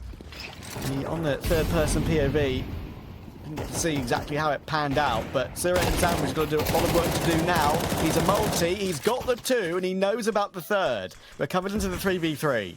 Yeah, brilliantly done there from Sira in Sandwich. He eats up those 2 good kills. And he's going to continue to search forward. Repositioning here means it's very difficult for Nuclear Tigers to affect the trade. Got some support that's come through from Rain as well. Initially, it was that double from Senka that had gotten Nuclear Tigers in a really strong position, but it's now since been cancelled out. Plenty time to play with here. How long do Nuclear Tigers hold their nerve? Because Flowser is looking in the correct direction. Gives me about to go through TV room, Flowser. I empathize with you, mate. That's the bomb that's been dropped as well. It's a very costly kill. Senka might be able to come back and find this kill on Gizmi. Needs to. Oh my god, he's also going to get caught off guard. Gizmi just playing with Nuclear Tigers as 100 Thieves win the 3v5. Not one of those close ones that can go the other way, but doesn't, unfortunately, for Nuclear Tigers. Gives me in a great position once again. Double digits gleaned for the CT side. And Sira does a great job of making that a possibility. Disney will close it, but Sira was the main point. From that sandwich position, he knew what he had to do after he lost 2 of his teammates to Senka. It had to be 2, and it was. Not always a position you can always get a multi-frag from when so much utility can be chucked into that corner. A-Stream, of course, as well going on. NIP versus Echo. NIP in a very close overtime battle over there, as you can see. Make sure to check in with that game. Gizmi to try and do a bit more. Device from CT, though, gets his pick. Senka again finds some kind of opening onto Gizmi. That's the IGL battle going down there, but Sira so reliable on A at the moment. 2 players from Nuclear Tigers stuck behind that jungle smoke. Trying just to spam their way away, but it's not working out for them. And Sira is stopping them at every single opportunity. Rain's going to find Flowser. It's all down to Senka. Watched by Rain as well. What a masterclass it has been from Rain. 11-8, 100 Thieves. Yeah, and now they're within touching distance. You'd imagine that the job is as good as done. There was a bit of a scare there, obviously, with the battle back coming through from Nuclear Tigers. But 100 Thieves off the back of winning that 3v5 will have a far more convincing win go their way afterwards. It's probably going to have to be an eco for the T side. Means a prime opportunity for 100 Thieves to get themselves up to map point. And then from there, they get 4 chances to get the game done and take us to that decider.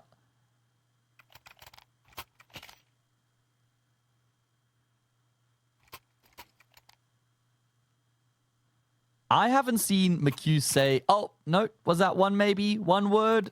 I don't think I've seen him say a single word whenever we've had the camera on his PV. There we go. Get vocal, mate. Not just part of the furniture.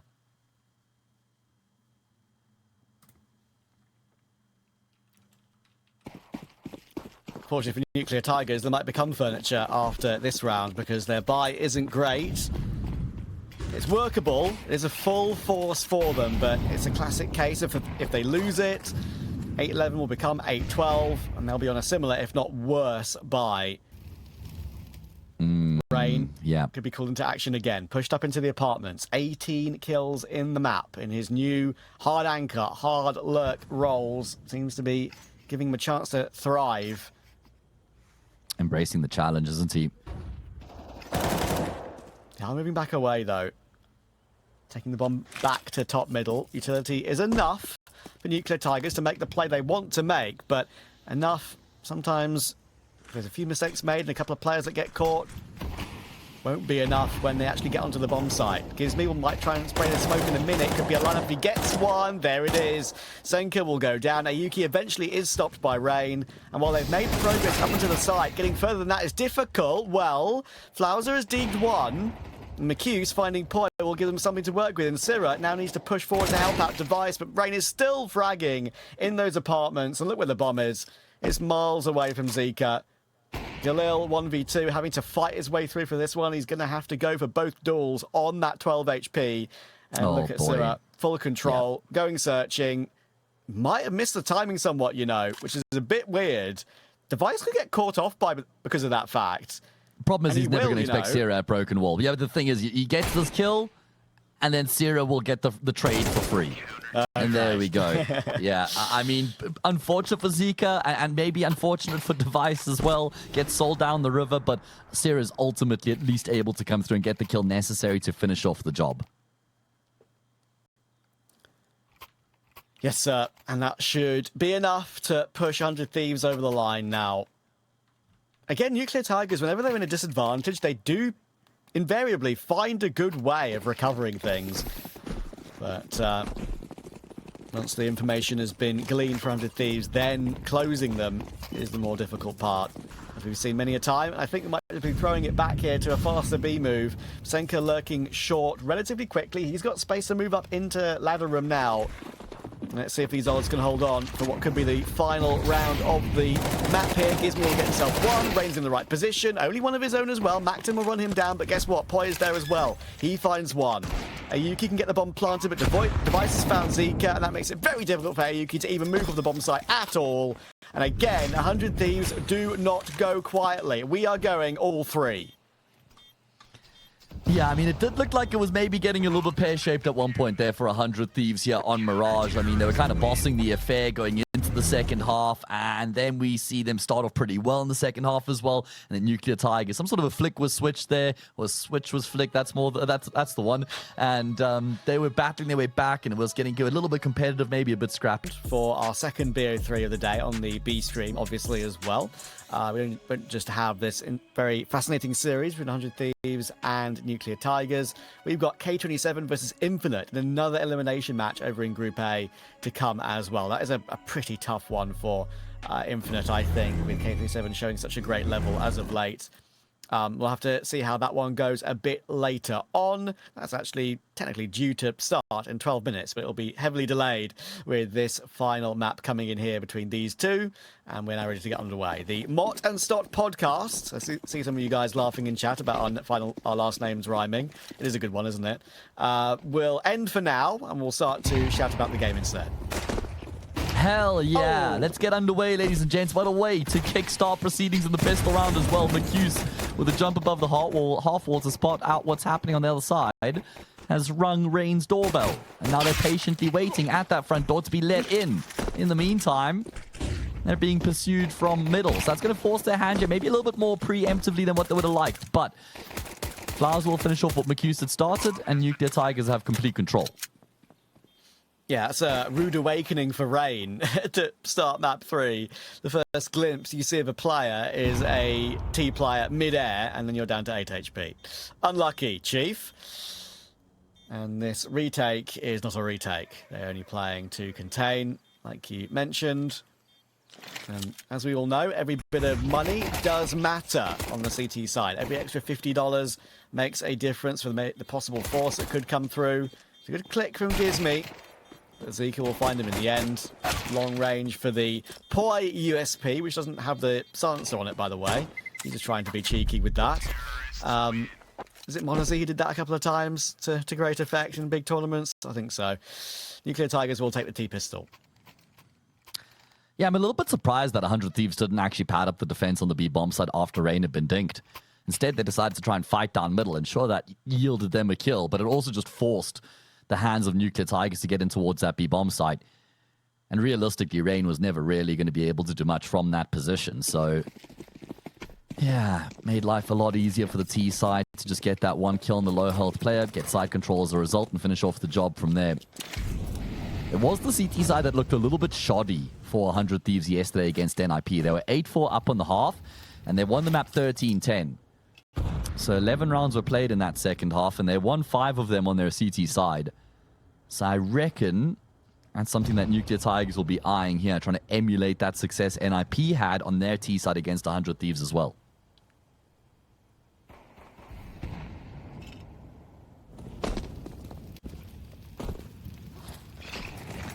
Have started, ladies and gentlemen. Senka will limp his way in toward top banana. And with the Mac 10, always the case for him. SMG Master showed that to great effect on Ancient, even in a losing effort. Oh, not losing effort, what am I saying? Been a long day already. Long 3-mapper. It has delayed starts as well. True. Thieves going to go for a gamble stack here. 4 players in on this B bomb site. Unfortunately for them, Nuclear Tigers want nothing to do with that side of the map. Instead, they head in towards Rain, all here by himself, all alone. Not happening, bro. And, well, no longer alone, because he no longer is. Nice conversion here from Nuclear Tigers. Nothing too complicated on this one.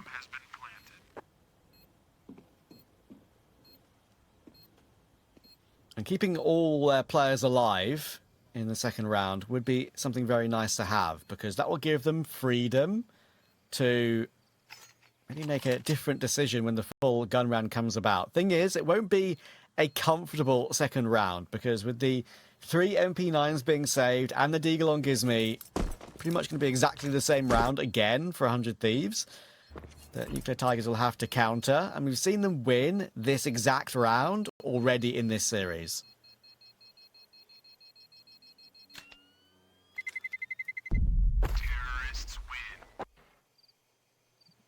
Yeah, very true. So it makes sense. I'd like to roll the dice again and see if they can make something similar happen here going into the next. Nuclear Tigers off to a good start, though. It's always going to be very important for them to get off to a good start here on Inferno, considering what a stronghold this map is here for 100 Thieves.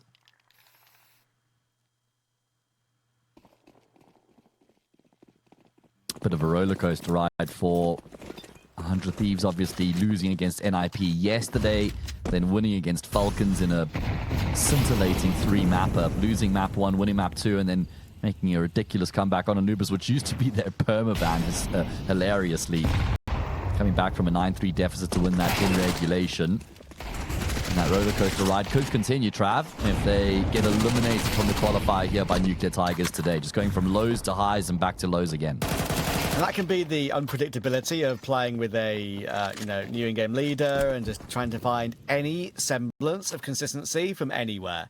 And that's the main thing they need, because they've shown they can beat decent teams at tier 1.5, 100 Thieves. They punched up even very early on in the progression of the team. Good kill from Senka. But getting that consistency and breaking through to consistent bigger LAN events is difficult. And the rise they had was very, very fast, wasn't it? I mean, they played at LANs to begin with. Their debut was at that Roman Imperium LAN, I think. And if they want to try and make this LAN and get to play on those log RPCs, then they've got a lot of work to do. But yeah, people were talking about the conversation of whether you buy a core or whether you start from scratch. And the teams that had bought cores, KOF, BC Game, were already pretty evenly ranked with 100 Thieves at the beginning when 100 Thieves had started from scratch. So that was a big debate at the time about which was better. end of the day, you do need the right personnel. I think that's a lot of the things that 100 Thieves do have. You know, with Sean Gares and Messioso behind the scenes and Glaive in the coach role. You have people picking the right players more often than not. Yeah, and it's also more of a long-term vision at that point as well, instead of the instant gratification that you'd be getting of getting a core right. It's more sustainable in the long term, that's for sure. I hate to use BC Game as an example for a cause failing, but you can't get away from it, unfortunately. We'll see what that new project does when it debuts in that Elisa tournament coming up soon. Either way, Nuclear Tigers against the buy here for 100 Thieves. It's a very important round, and this is what happens when there's still a Macton in play on the bonus buy. A run over there from McHugh. Zeke will hold against poiii, getting anywhere near in Banana. And there's just no chance for 100 Thieves. Syrah can save here in Church on the altar with that new bomb explosion. He'll stick around and probably try to play in the corner and look for damage. But I tell you what, right now, Nuclear Tigers, they are in full control, both against the anti-force and now the gun round 2. Yeah, still some circumspect decision-making coming through from the CT side, because they've gotten an opening kill in this round. Okay, that's all good and well, 5v4. But then why have they decided to just gamble and try and stack up the defense on the A-bomb side? You've already got the man advantage. It's not necessary at that point to be trying to actually get ahead of the round. Now, at least they're going to get a couple exit kills here at a minimum, and Device will even trade Sierra out. So they inflict damage, but that doesn't matter when the round goes the way of Nuclear Tigers. And like I said, just a completely unnecessary gamble there from the CT side. Not even like there was any sort of major fake being thrown into the mix. That was a voluntary decision to have moved away from the B-bomb side with that extra player. Yeah, it's a good point. Device only just surviving to that bomb blast, by the way. He's obviously done his homework about where that is. And now we're into map 3. And both teams do play this map. Those stake odds, dead even. First time we've seen them dead even, I think, in any matchup we've had so far on the B stream. So, fascinating. See how that's going to go. And yeah, Device, I think, doing his homework of pushing forward onto the van, getting his kill, and falling back an extra few yards to make sure that he keeps the orb. Lucky he didn't get tagged, otherwise he would have gone down. And the top banana fight again goes the way of the T side. Gizmi and Syrah, they try and do something. They can't hold on. Device is the only player with a kill in the round so far. The utility will not really hold Nuclear Tigers at bay too much. They can bait out that incendiary easily. Multiple smokes can come in towards CT. And Device will have no say from the back of Church. Bomb will be planted, and Rain and poiii still on A. Will only now rotate in to aid Device on the retreat, I think. Clean sheet will remain intact for Nuclear Tigers. Yeah, and again, off the back of another opening kill coming through for the CT side, but it's a short-lived success. Nuclear Tigers just running riot here on Inferno right now, completely exceeding my expectations, at least, coming into Inferno as this decider. Maybe it was a stroke of brilliance with them having banned out Nuke instead of Inferno in favor of this map as the decider. And now 100 Thieves, this is where their metal is going to be tested, because this game is getting away from them at a very quick pace.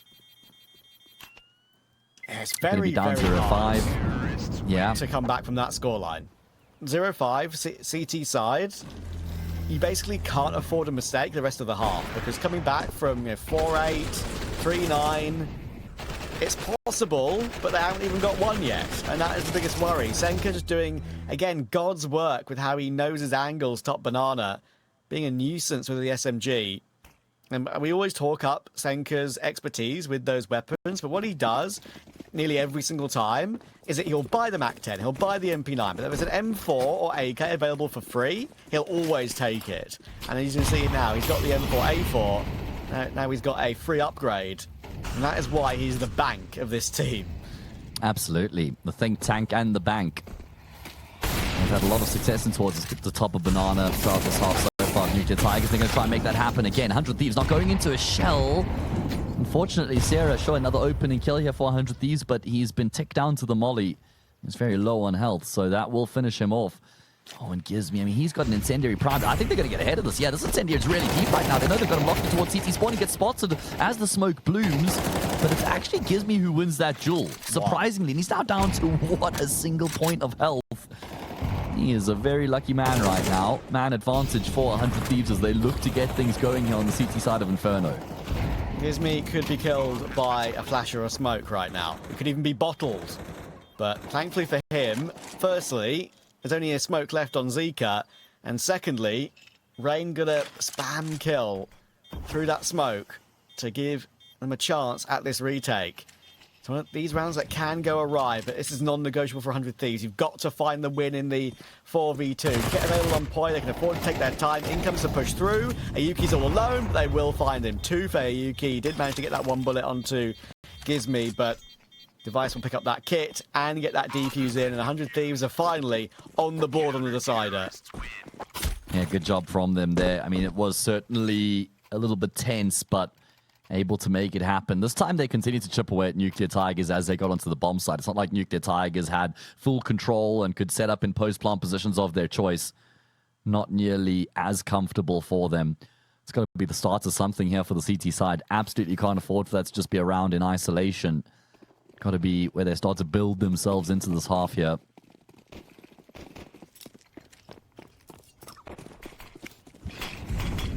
Still plenty money in play for the T side, even after investing here. And again, I mean, they're just stubbornly persisting with Banana. As simple as it could possibly be, but Sierra, he is not shying away from the occasion. Swings out, gets 2. However, there's an outstanding response here from the T side. And again, I mean, they don't go away, do they? poiii has got a good position on the sandbags. He was hoping they'd commit B still and not predict there's a third player there. Because then he could have maybe gotten a couple of freebies, but not the case. Nuclear Tigers will turn the pace down and maybe look to try and test Rain properly for the first time on that A anchor role.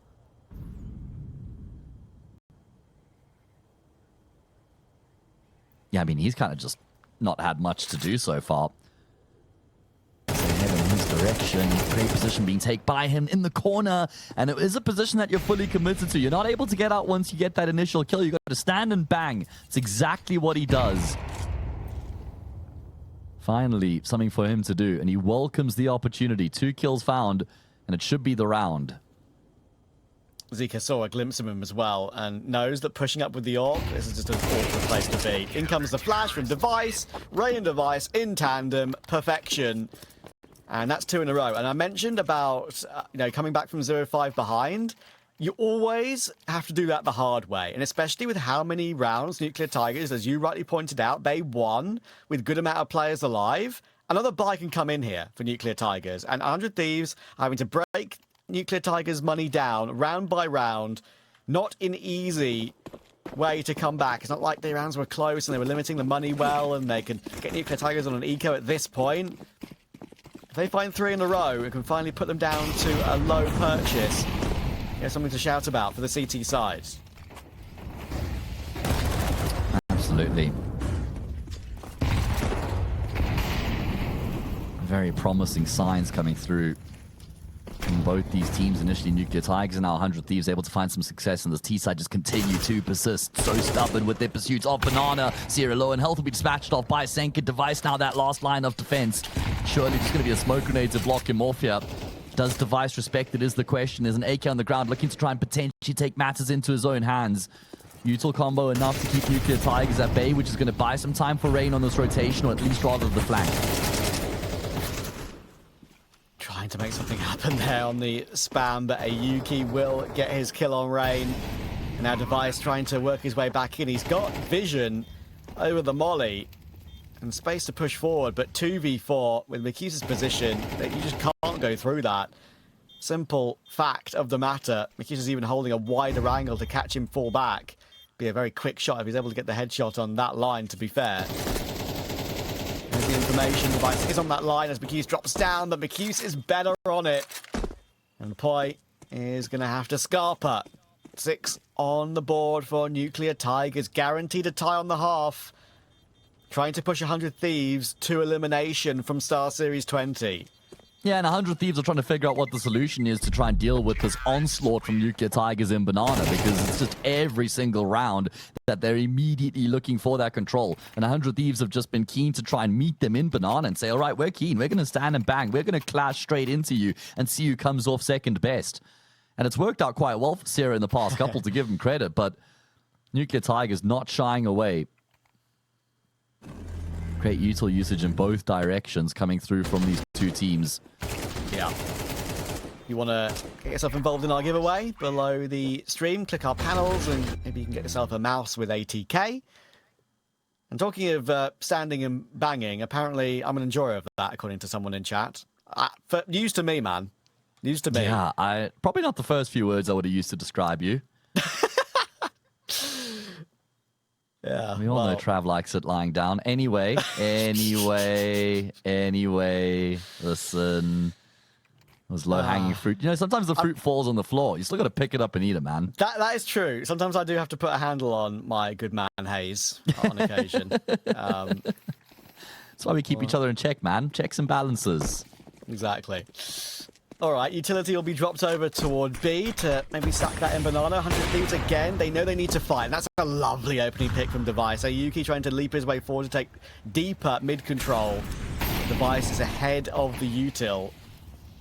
And they need more of that from Device. He was amazing against NIP yesterday. I think he dropped a 23 and 11 KD. So reliable. Got a collateral 3K. Not all three at once, but still to finish off NIP yesterday. In comes the pace against the Nuclear Tigers. Straight into B. This time, Gizmi and Zira will hold up their end of the bargain.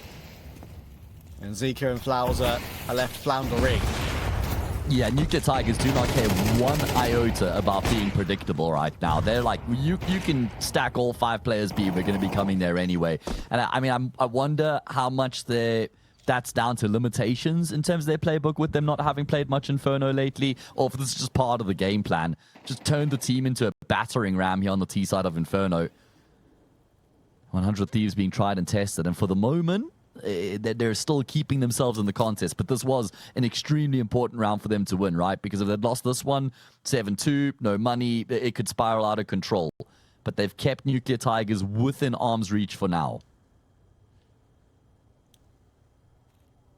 It's going to be quite a prolonged save, unfortunately, for Zika and Flowser. And with the place they're in, they should be safe. Not a setup you see all too often. I think that window is wallbangable if you're really lucky, but only Rain is going to go searching. Now they know what's up. I say only Rain. I think it will only be him. Device might try and give it one go, but be very unlikely from there. Yeah, you can see. I think he's also just holding like an equidistant angle where he can flick left and flick right at an equal amount there should the peek come from the bridge or the balcony. Unsurprising, there won't be a peek from either. 100 Thieves, how much more can they get from this first half? Because Nuclear Tigers have already done well with 6, but they'll want more than 6, right? Considering they had 6 inside of 8, they're going to want to lead at a minimum going into their CT side.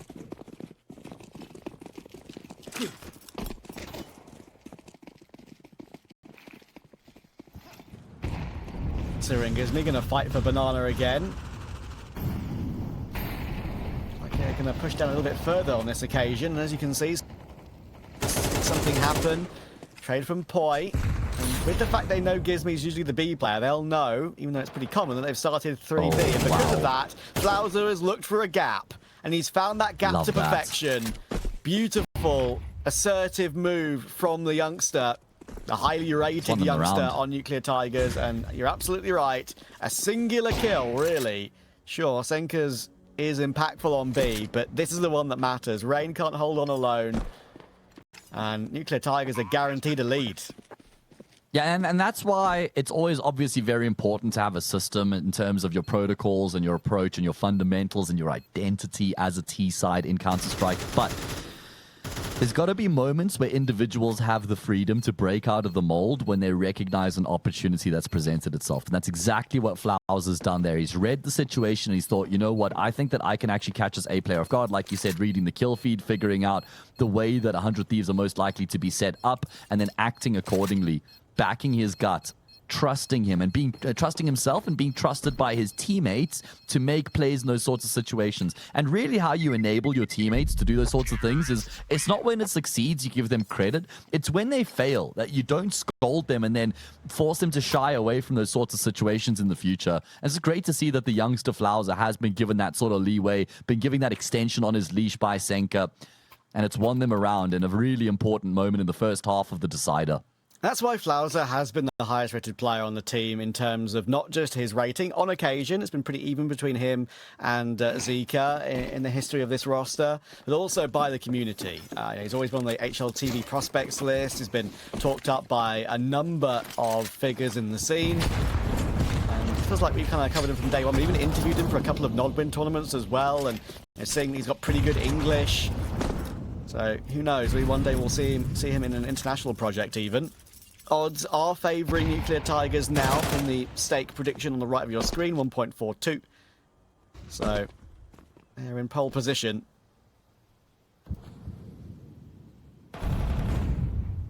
Yeah, I mean, borderline heavily favouring Nuclear Tigers are those stake odds for them to get the job done from here. Can they spoil the party of 100 Thieves? Spoil one of their opening qualifiers with the new team. Change in direction as they're going to venture in towards the A bomb site. This time it's a more standard setup coming through from the CT side.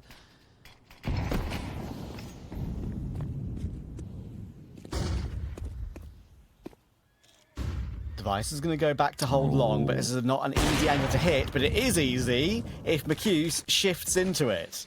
Need a jump there, McCuse, in those sort of situations, but I guess he wanted to stay quiet because of Flowser's position. Didn't want to maybe give up that he has a line onto the site. Sira's going to find Senku in the meantime, though, and Gizmi finding Zika means that with the bomb drop near long, this is very difficult to activate for Nuclear Tigers, and they will not be able to. Everything collapses, and the 100 Thieves take advantage.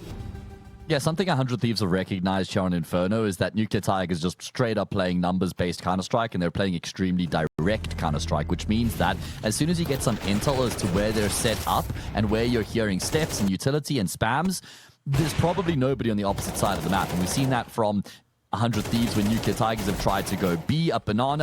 We've seen those pushes down middle. And now we see it in the opposite direction where because there's nothing happening over in banana and they're hearing all the util in mid, that's why Gizmi's able to commit to the flank there so confidently.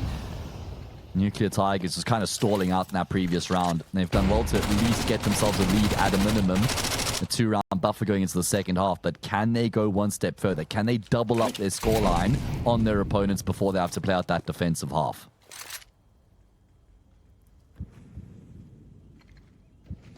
Nuclear Tigers will be happy with 7. 8 would be incredible.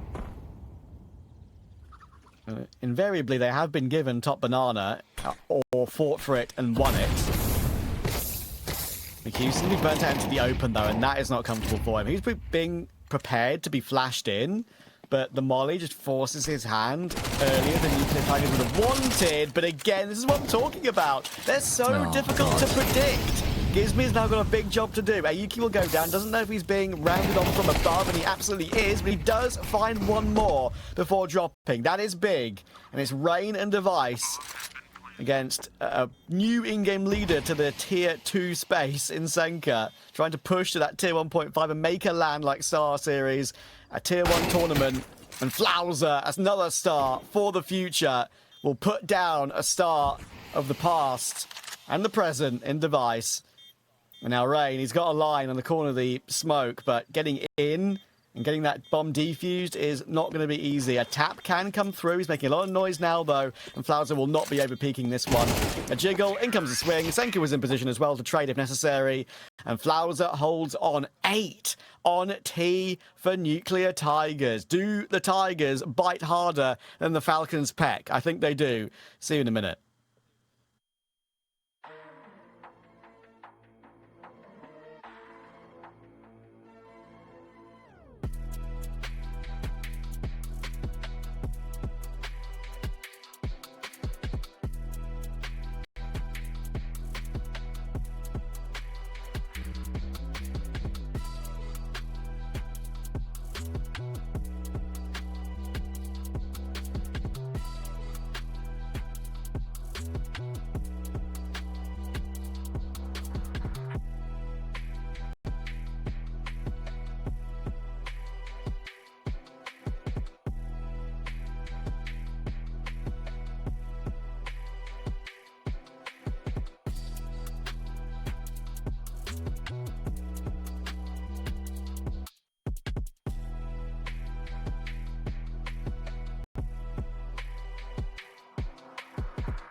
One final half between these two teams here on the decider. Loser of Inferno is eliminated from the qualifier. Winner will progress through to the next matcher in Group D.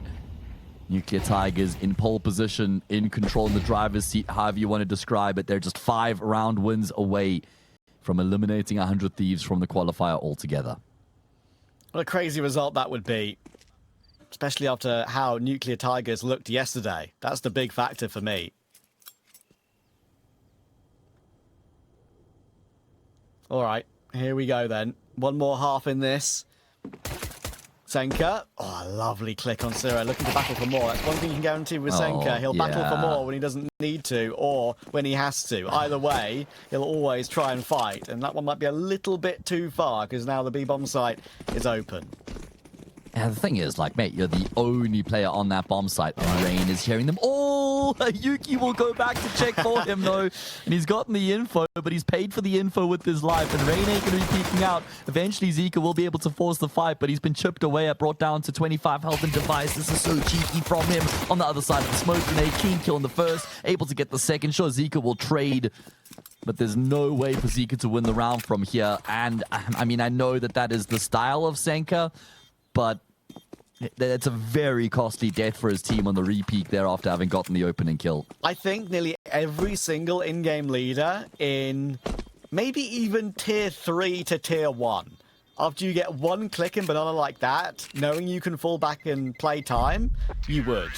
I think Senka might be one of 2 in-game leaders I can think of that make those moves like that sometimes. That's a little bit too much. I love Senka, but I think we know what our thought process is for that one. Device holds on well through that smoke as well, so fair play to him. The thing is, people will say you live by the sword, you die by the sword, but that's where, like, discipline has got to come into the equation. You can't just redline 24/7. That'll burn the engine out. Oh, okay. Looking like we got a bit of a false start here at round 14.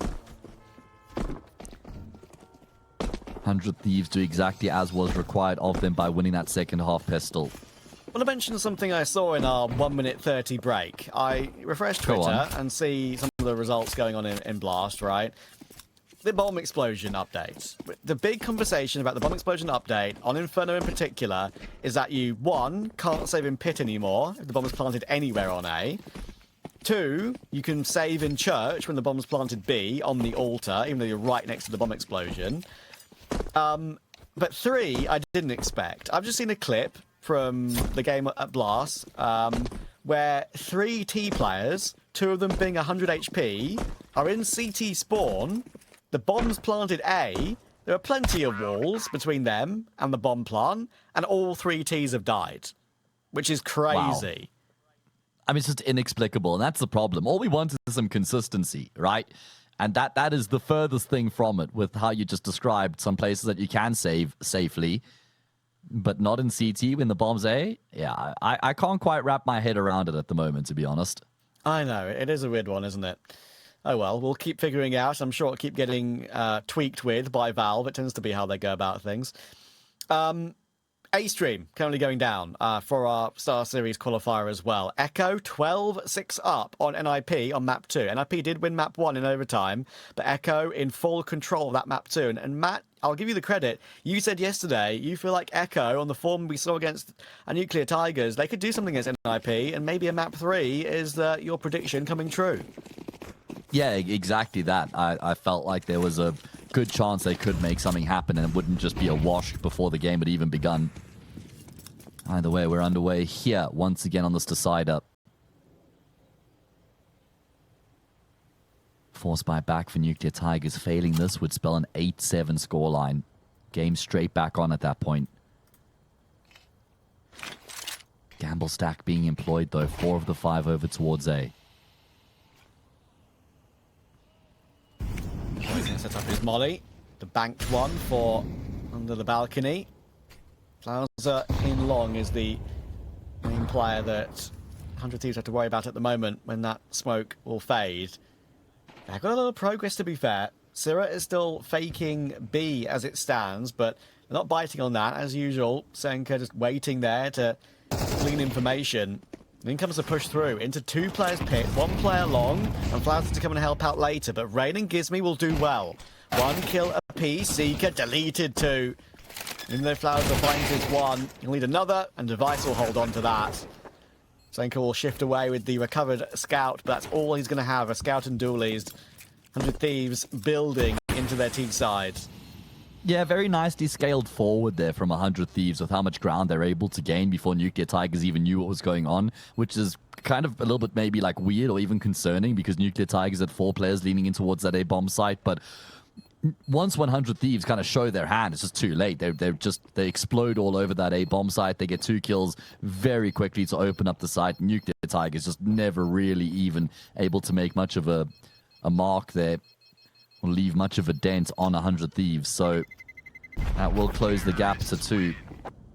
Everybody online. In fact, a very even distribution of kills across the board on the T side. Everybody between 7 and 10 kills. Same for Nuclear Tigers, to be fair. Contributions coming through, all between 9 and 6. So not like anybody's having a pop-off game on this decider right now. Exactly. And all these players are going to want to try and pop off on Lorg RP Seeds. They will be our PC provider for the main event for Star Series 20. Vitality, Mouse, Furia, and Na'Vi all confirmed already to play that main event later in the year. Very exciting. Such a great roster for that main event for the anniversary edition of Star Series. Oh, Macuse, how have you got away with that?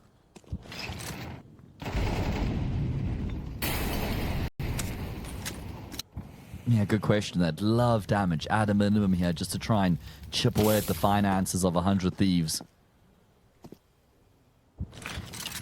And after that opening kill, they say, cheers, Yuki. Good luck, mate. We're going to go and venture in towards Banana. And I'm a little bit surprised that they've committed to this as much as they have because Senka's had deep Banana control for a while now. And I guess maybe they're thinking that the T's could be waiting behind that smoke grenade. But again, it's a slow creep. And then once 100 Thieves show their hand, they're just all over the bomb site. Good clearance there from Gizmy. And that will indeed lead to the 8-7. This is where it starts to get a little bit sticky now for Nuclear Tigers who have been in control throughout. Nuclear Tigers should absolutely try and push up here and look for kills in some way, shape or form. Oh, Device plucked out of the air. But yeah, doing damage when you can buy next round anyway, you may as well. Zika will try and hold on for one more. That would be lovely. Tag. Could be enough to cause a death after the bomb explosion, but he doesn't stay alive long enough for that. Good kill from Gizmy. The gap is 1. And again, Matt, we have a series. Feels like every BO3 we've covered, but for that Echo Nuclear Tigers game, has had maps which have gone this close. They've always come back to a close matchup from a lead at the half. Yeah, true. I mean, it's never been smooth sailing for the team that have been in control to actually go on and get the job done from there. Always been a grueling battle right up until the bitter end.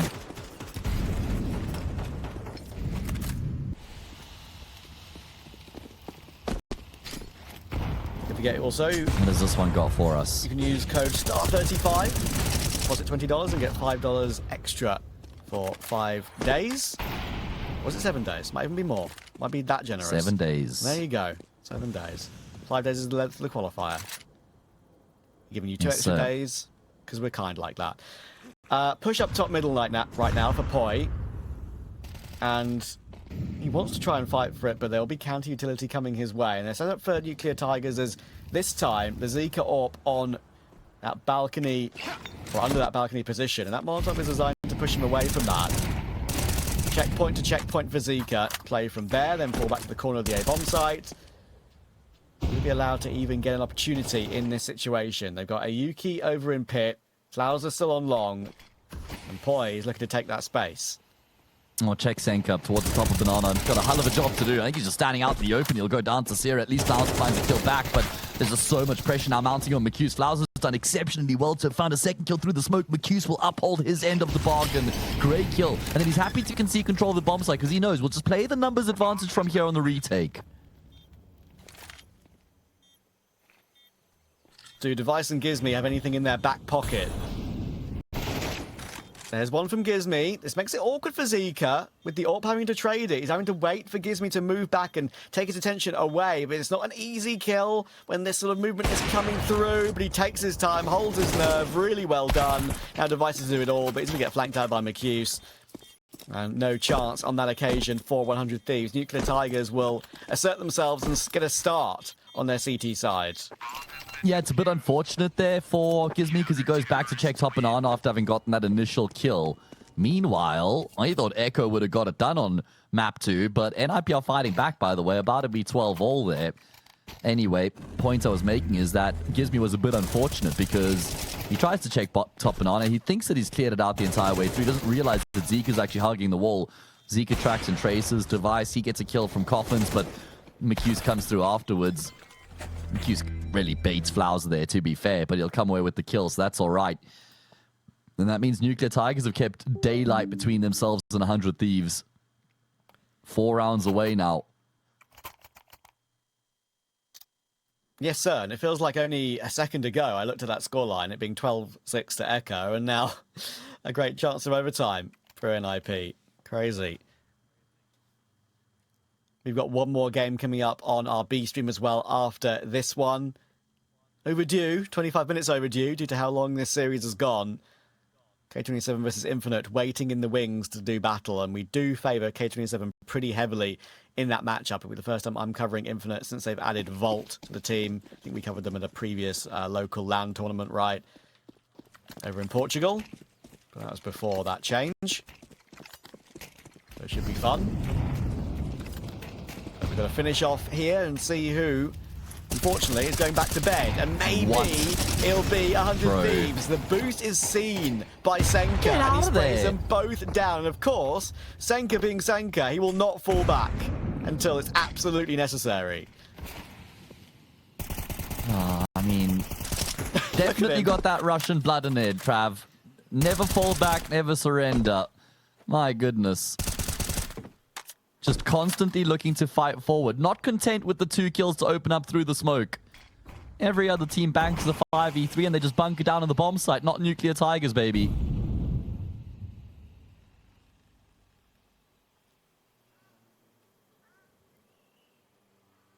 He's sticking around. Of course he is. What a nuisance Senka is. If anyone was with us for map 1 in chat, I'm sure a lot of you were, you'll remember how cheeky he was around those big pressure rounds in the end of the game, on the B-bomb site in particular. He will go down to 0, but look at the setup for Flowers and McHughes. That's what it's meant to do. It's all pushed them into 2 players, and now there's a lot of pressure onto Flowers. He cannot afford to peek. He has to hope they don't get checked, and thankfully for Flowser, he absolutely will not get cleared. And he gets 2. That is a saviour, but guess what? It could be a rain clutch. Bomb picked up 20 seconds. He still can go back A. I think he's got just enough time. Oh, it's going to be so close, especially with a Yuki already on the scene. I mean, Rain, even if he has to stop to get the kill, that means all of a sudden there isn't enough time for him anymore, and a Yuki will catch him on the jump across as well. Clean headshot. Nuclear Tigers win a very important gun round. That is a massive blow dealt to 100 Thieves' chances here on the decider. Senka being Senka and Flowser being Flowser. Thankfully, the setup did work for them. Senka started it, Flowser pretty much ended it. And as you rightly point out, Rain was on to the A-bomb site in time. But only if Ayuki wasn't there, and he'll pluck him out of thin air before he's even allowed to plant that bomb. Full eco for 100 Thieves. They're going to be down 11-7 in a matter of about a minute's time. Yeah, I mean, tearing ahead here when it matters the most. Of course, if you want to tear ahead of your opponents, get yourself in on that giveaway for ATK's gear. Banner below the channel will take you to where you need to be. Maybe you can shoot like Senka. I wouldn't try it, though. It's the type of player whose demos you don't watch to learn how to play the game, Trav. You watch for his demos for entertainment alone. I mean, the crazy thing is he's not stopped being the way he is with that gameplay, especially on Ancient. On Ancient, it's where he really became known for his antics, especially around that B-bomb site with MP9s and even Orgs. He would do things It's a full eco, so I'll just quickly mention this. He would do things on Ancient, Yeah, like go on. shoot 25 bullets through the wall on Jag, try and get kills or damage through the paper-thin walls of Jag, and then fake a reload, walk the smoke, and try and get 1 kill from that. Those are the sort of moves that he makes, and he's just incredibly difficult to predict, while also easy to predict because you know he's always going to be around some way, somehow. Yeah, I mean, but that's all you can predict. It's the volatility means you don't really know. You just know it's going to be crazy. But Yeah. you have no idea what shape or form that craziness is going to manifest into. Here we go, Trav. 11-7. Nuclear Tigers on the brink of eliminating 100 Thieves from the qualifier. They were dropped into this elimination match by NIP, where 100 Thieves. Nuclear Tigers got bounced out by Echo. They won 8 rounds across the entire series. But they've shown up today in the capacity that we've come to expect out of them. You lose this round as 100 Thieves, you can kiss your chances goodbye. You don't have money. You need 5 in a row just to force overtime. It's all in this round right here, right now. Yeah, and Gizmy knows this is the call that can keep his new team alive. Of course, it's one of the main talking points of 100 Thieves over the last couple of days, but there will be plenty of secondary voices in that team. Device tried an ill-fated in-game leader stint. Rain has done it before Gizmy joined this team. And poiii, don't forget, was a secondary caller back on his previous rosters in Sweden. Not the case anymore. In comes a pace. In comes a push toward B. Senka MP9 only. And again, a situation where he's the only player on the site. But just look at the damage he's doing. They're not smoking CT. Flowers going to get a double kill. McHughes gets a double of his own. And they just didn't have the extra util to use for that cross. And the combination of the Senka damage and the Flowers and McHughes hold will get Nuclear Tigers to 12. I just have no idea. I mean, first of all, why CT isn't smoked. I mean, maybe part of the game plan there to try and wrap through CT and then flank through Church, but I mean, no need to reinvent the wheel here, boys. Let's keep it standard. Maybe they didn't have a smoke grenade, but that would be crazy as well, considering it's not like they did a whole lot in the round before that. And then not only does Senka continue to chip away at them with that spam through the smoke and inflict more damage, he also takes away from the attention of the 2 rotating players. And there's just wounded soldiers there for 100 Thieves trying to push in towards that B-bomb site. They don't even cross the threshold onto the site itself. They get cut down. 12-7, 5 map and series points for Nuclear Tigers. Against all odds here on Inferno, they're on the brink of getting it done. It's so funny, isn't it? I said at the very beginning of the series, 100 Thieves, you may have beaten Falcons the day before, but online Counter-Strike is volatile. It's unpredictable. Even with Nuclear Tigers playing awfully against Echo yesterday, it can turn around. It can catch you off guard. Anything can happen, and it usually does. And a Yuki goes clearing Boiler. Rain caught. They only have 1 rifle on Syrah. And enough util. But to win the round from here feels unlikely. Well, they've got to find a way, Trav. They've got to find a way. Early pick on Rain means that they're going to group themselves up and try and find a path into this B-bomb site. This time they have got the util necessary. Smokes and flashes are plenty. Time starts to dwindle, and Senka has just scooped up another incendiary. So you can try and keep them at bay for even longer, but the incendiary is late to the party. Device has already been able to make his way forward. He figures out McHughes' position. First frag found, drops into second oranges, and will claim another life before he inevitably goes down. Oh, but a spam from Flowers on Syrah. It's only Captain Gizmy left. 18 seconds, clock's not even down yet. In comes Flowser, and Nuclear Tigers have done it. Maybe the big cat is a bit stronger than the Falcon after all. Oh, I mean, honestly, what an impressive performance coming through from them. They did really well to win on Ancient. Let's not forget they denied 100 Thieves 3 map points on